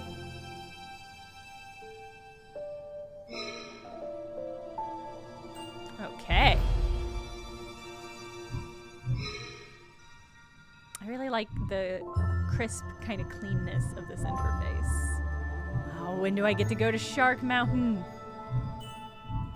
I want to go to the Shark World! Oh, okay, these are characters I can unlock. Academic, Noctuan, Grimoire, Noctua. Oh, owl person? That's pretty good too, okay. Coming from a lineage of scholars, Mooney has always searched for the lost knowledge of the star system. Her astrium has been passed down through generations as a family relic. With her wisdom, she's capable of improving dice and turning adversity into an advantage. Play with Mooney. Yeah, I'm really into this art style. Oh, my Astrea, what am I supposed to do? What's happening? My dear friend got corrupted. There's nothing I can do. I can't save her. Wait, who are you? What are you doing here? No one comes to this doomed planet. I'm Mooney. I was called to Aquarius by this grimoire. Grimoire? Wait, this is one of the six-sided oracle astriums. If you have the grimoire, it means you're one of the new oracles. And you can save her! Here she comes. What? Oracle? I'm just an owl. Oh, my dear friend, how could I let this happen to you? We gotta purify her fast before she gets stronger. You'll need to learn a few things to purify her, but first, let's draw dice, yes? Get my pen and paper. Oh, I see what you mean.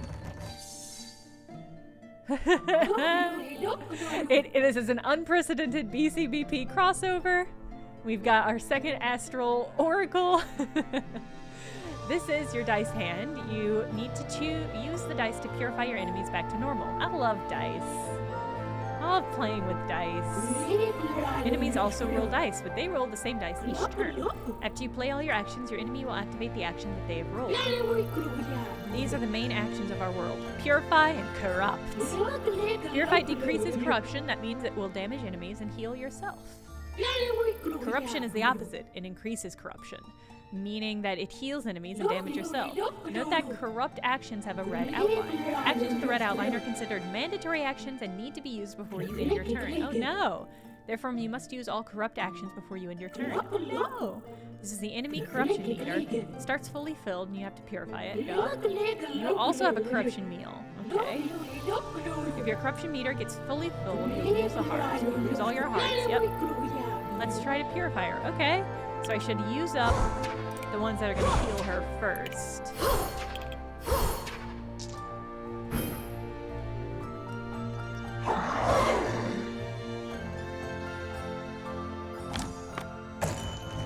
Mom, big money, big money. Okay. Area corrupt. Deal 1 corruption to all. Okay, deal 3 purification. Deal 3 purification to yourself. Deal 2 purification to all targets. Well, I'm going to purify myself. And I'm going to purify you. Oh no, too late. She's resisting your purification. She's getting stronger. All enemies have an over-corruption meter. When they receive corruption, they get healed, but their over-corruption also increases. Once an enemy's over-corruption meter gets fully filled, it will get over-corrupted and activate the action attached to it immediately. I think you'll need to use all your Astrium powers to purify her. As one of the six-sided oracles, you have the power to use corruption in your favor. Attached to your corruption meter are actions called virtues. Virtues enabled to be played. When enabled, can be played just like dice. Okay, so it's like special powers. This virtue is different at the start of your turn. It will automatically enable and can only be used once per turn. Two last things to teach me. You can right-click on any dice to view all the faces. You can re-roll your dice and enemy dice when playing a re-roll action. Please purify. Okay. Convert one die of your hand until the end of the enemy's turn. Change a die with any type of corruption action into purify action of the same type. Okay. So I can change this one. And purify that one. Nice. Okay. Reroll up to 2 die. Deal 4 purification to an enemy. Or draw 1 die. Okay. And your power is to deal 3 corruption to yourself. Oh, so you're just gonna make yourself more sick. Uh-oh. Alright, so I'm gonna use that one first. To any target, deal 3 purification. Okay. And we're just gonna use up the rest of these to make you a little bit cleaner.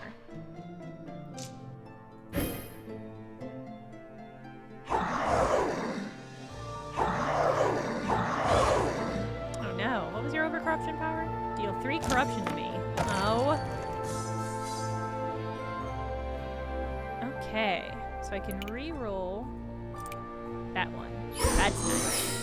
I can re-roll up to 2 dice as well. Deal 4 purification to an enemy. Deal 3 to myself, 2 to all. Okay.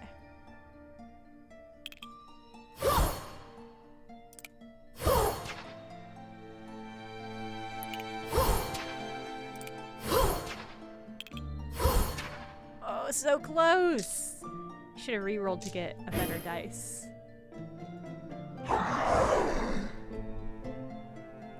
That's alright. I'm gonna fuck you up this round. I like the design of the dice. Any target. I'm gonna purify myself. Get you out of here. Alright. I did it! Oh, my Astrea, I was so scared. But you did it, she's back. Oh dear, I got corrupted. Again. But I didn't need your help. I'm sure I would have been able to purify myself at any time. You were doomed. You were about to become one of those things forever. You're exaggerating. How many times have I gotten corrupted? I lost count. Here I am, alive and uncorrupted. Don't mind her. She's just an old grumpy. Mesa, you wouldn't believe it. She has the grimoire that belonged to the Noctuan Oracle, one of the six-sided oracles. Hey again? How could that be? My brother used to be one of them. That's why I'm here. I don't know. This grimoire has been protected by my family for many generations. I feel it is calling me to the heart of Astrea, the source of all corruption. So you know what to do. You need to go to where the Crimson Dawn happened. Oh, where are my manners? My name is Mesa, the antiquarian. And this little talking sentinel here is Seifa, the bellkeeper. Oh, she's got a little bell! We'll help you along your journey. If you bring us star shards, we can use them to improve your resources.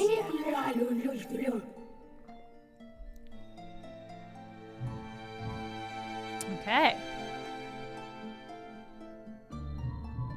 This is another one of those things, like, I just love seeing, like, a map like this and knowing, like, okay, yeah, I'm gonna go play some stuff, get some treasure. That's nice. And I also like the conceit that you are not attacking, you are purifying creatures. Okay, apply a light shield to any target, deal 1 purification to the same target. Light shield blocks corruption until the start of your next turn. Okay. Reroll 1 dice, deal 1 purification to yourself. Okay, so it looks like the dice do have like a chance of becoming negative, which is not great. So do I really want to reroll? I might reroll this one because there's no chance. Well, I can't reroll that because that's the one I would have to reroll. Okay. Blocks 1 corruption at the start of your turn. Okay.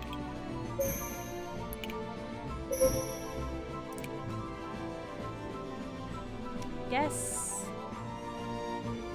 1 purification to all. There's 2 purification. I guess there's no real reason for me to re-roll.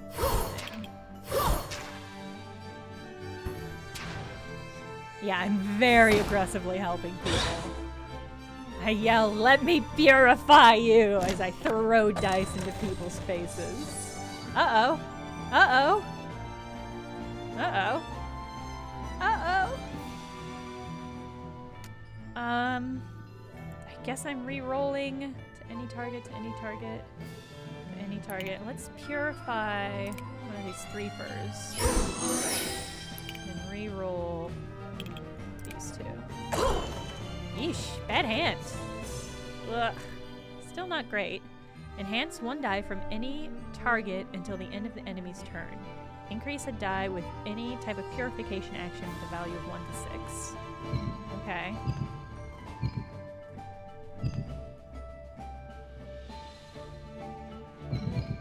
How do I use it? I guess I can't?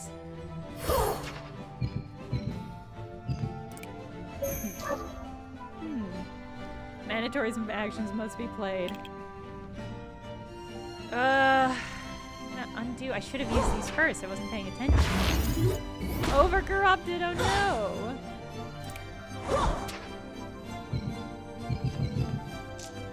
That was not an ideal round. Deal 4 purification to enemy. Ooh. Draw 1 die. Think it can only enhance 1? Okay, that might be the case. Oh no! Oof. Okay, I lost a heart, and do I get to use any of this stuff now?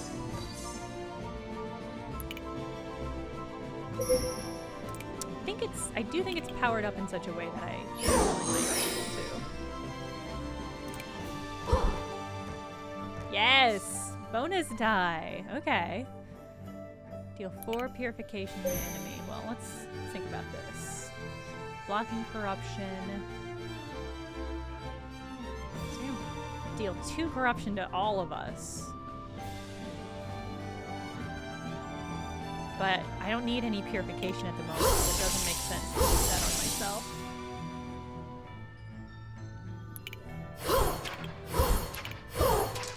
Okay.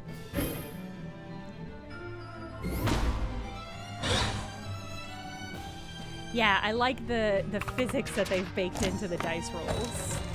It is very satisfying to see them all scatter. Nice, good roll. Deal 1 purification to all. Deal 1 purification to yourself. Reroll up to 2 die. Okay.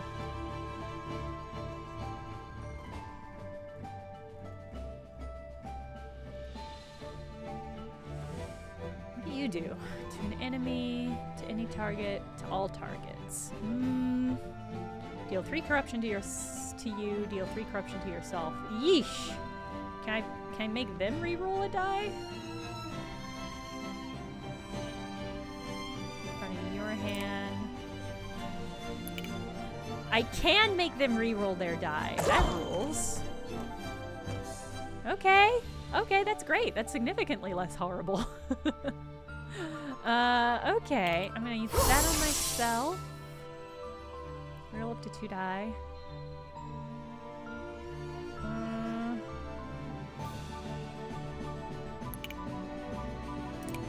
gonna try to get better results on this die. Yes! This is a very satisfying game to play.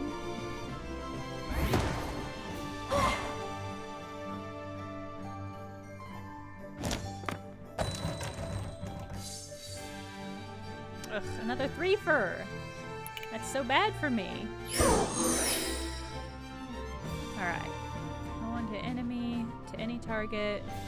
Okay. I use that.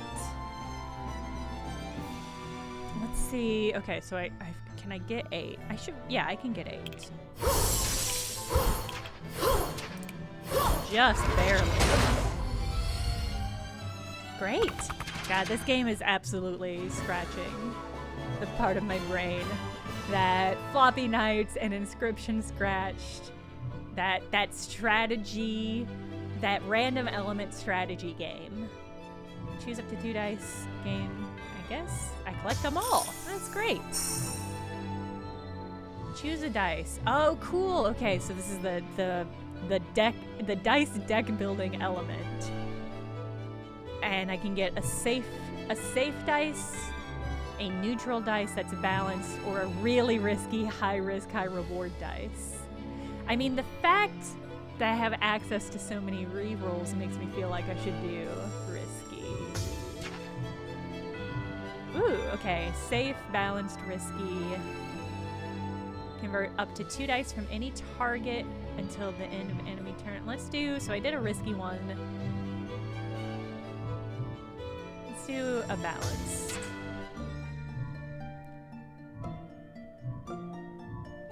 And 2 safe.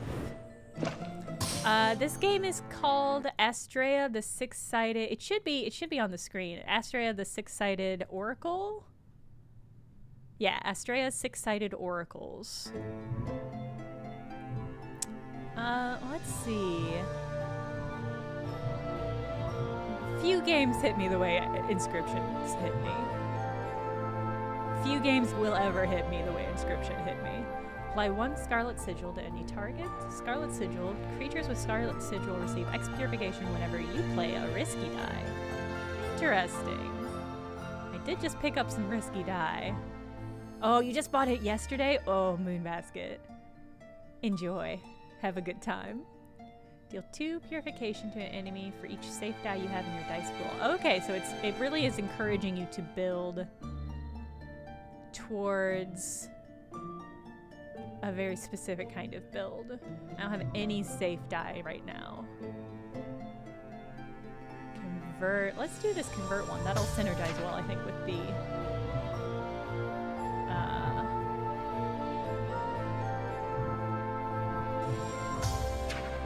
risky die.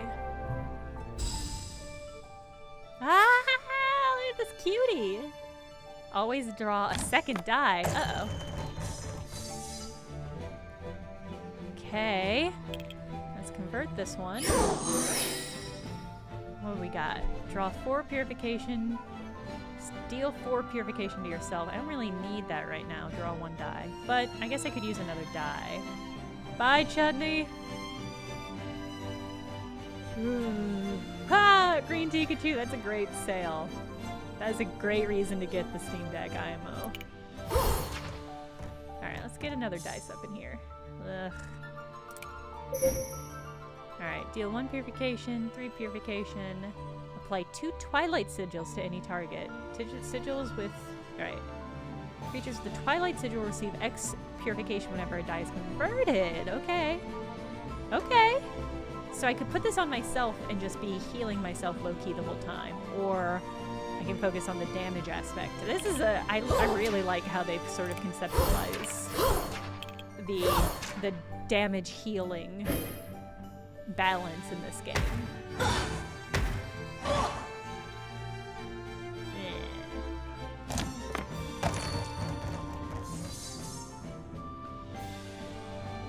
Got a 3 and a 2. Pretty bad.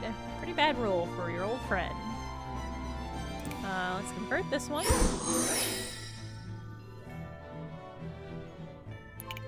ahead and use that. I think I'm gonna make...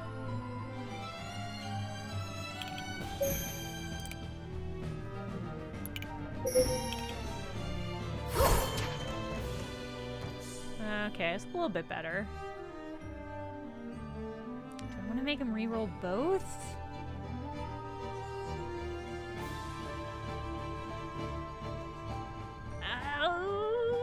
I mean, I might as well use it. Come on. Well, sort of just spread the corruption out.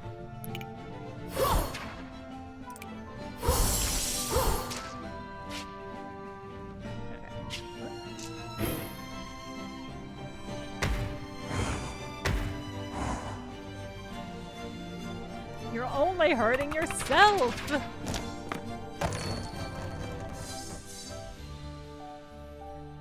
Okay! My risky dice paid off! Deal 10 purification to any target. Yeah! Yeah! That rules. Okay. Do I want to reroll? I might reroll this shield.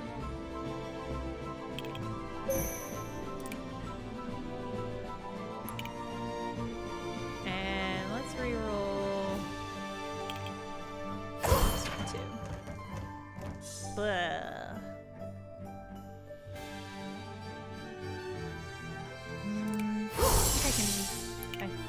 focus on piling damage on, I think he can get this guy next round. That 10 risky dice. Real clutch.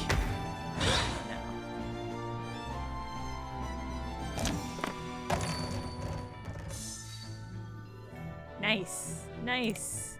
A beautiful dice roll for me. Deal 1 purification. 2.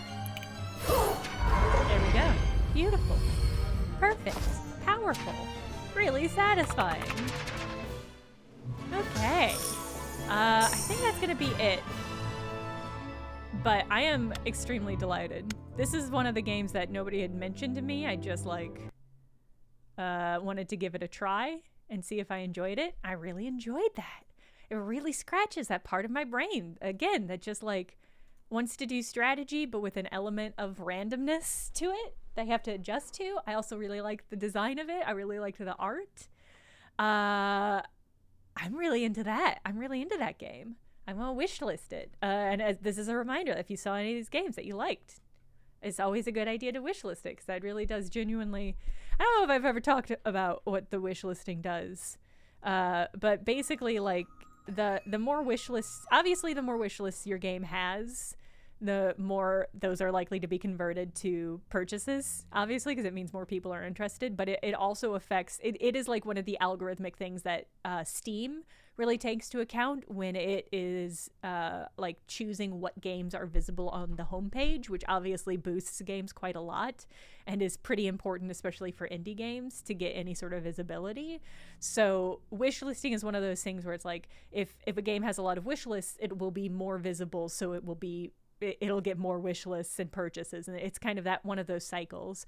But it's one of those things where it's it costs you nothing, and it really does genuinely help boost games up in visibility. So if you see a game you like, most indie games these days have wish list links pretty prominently because they know that it's super important. This wish list is only 8 minutes long. I mean, yeah. I listen, I'm working on a video. I'm working on another video about the internet and algorithms and where we're at with all of that. But some good games. Played some good demos today. Also some demos that I probably won't pick the game up for. But for the most part, Jusant, Sticky, I mean, pretty much everything except Happy Lab, which didn't do much for me. Pretty much everything else I'm wishlisting because there were some really good games that I'm really excited to play. And thus concludes the demo rally for this batch of demos.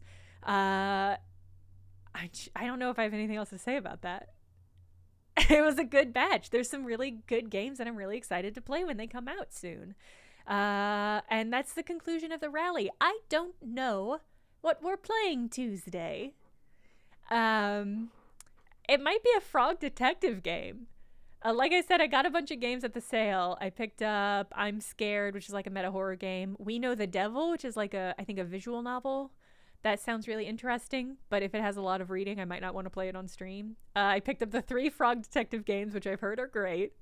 I picked up Turnip Boy Commits Tax Evasion. And I picked up a game called Sizable, which looks like just a small another little perspective-y game. That I think looks interesting, but it might be... Oh, there's new stuff with I'm Scared of as of recently? Okay.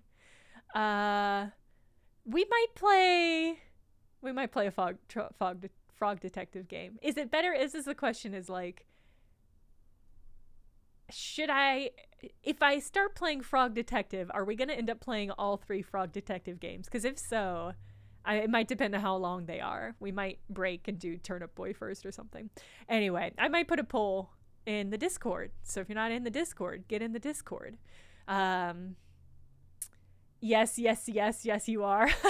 Okay, they're short, but I'm going to want to play all of them at once. Okay, if they're pretty short, that might be Frog Detective time. You know I love detective-y games. I'll mysteries and solving mysteries. Mage of Mind, you're welcome. Have a good rest of your long drive. All right, that's it. I'll see y'all later. Happy Sunday. Bye.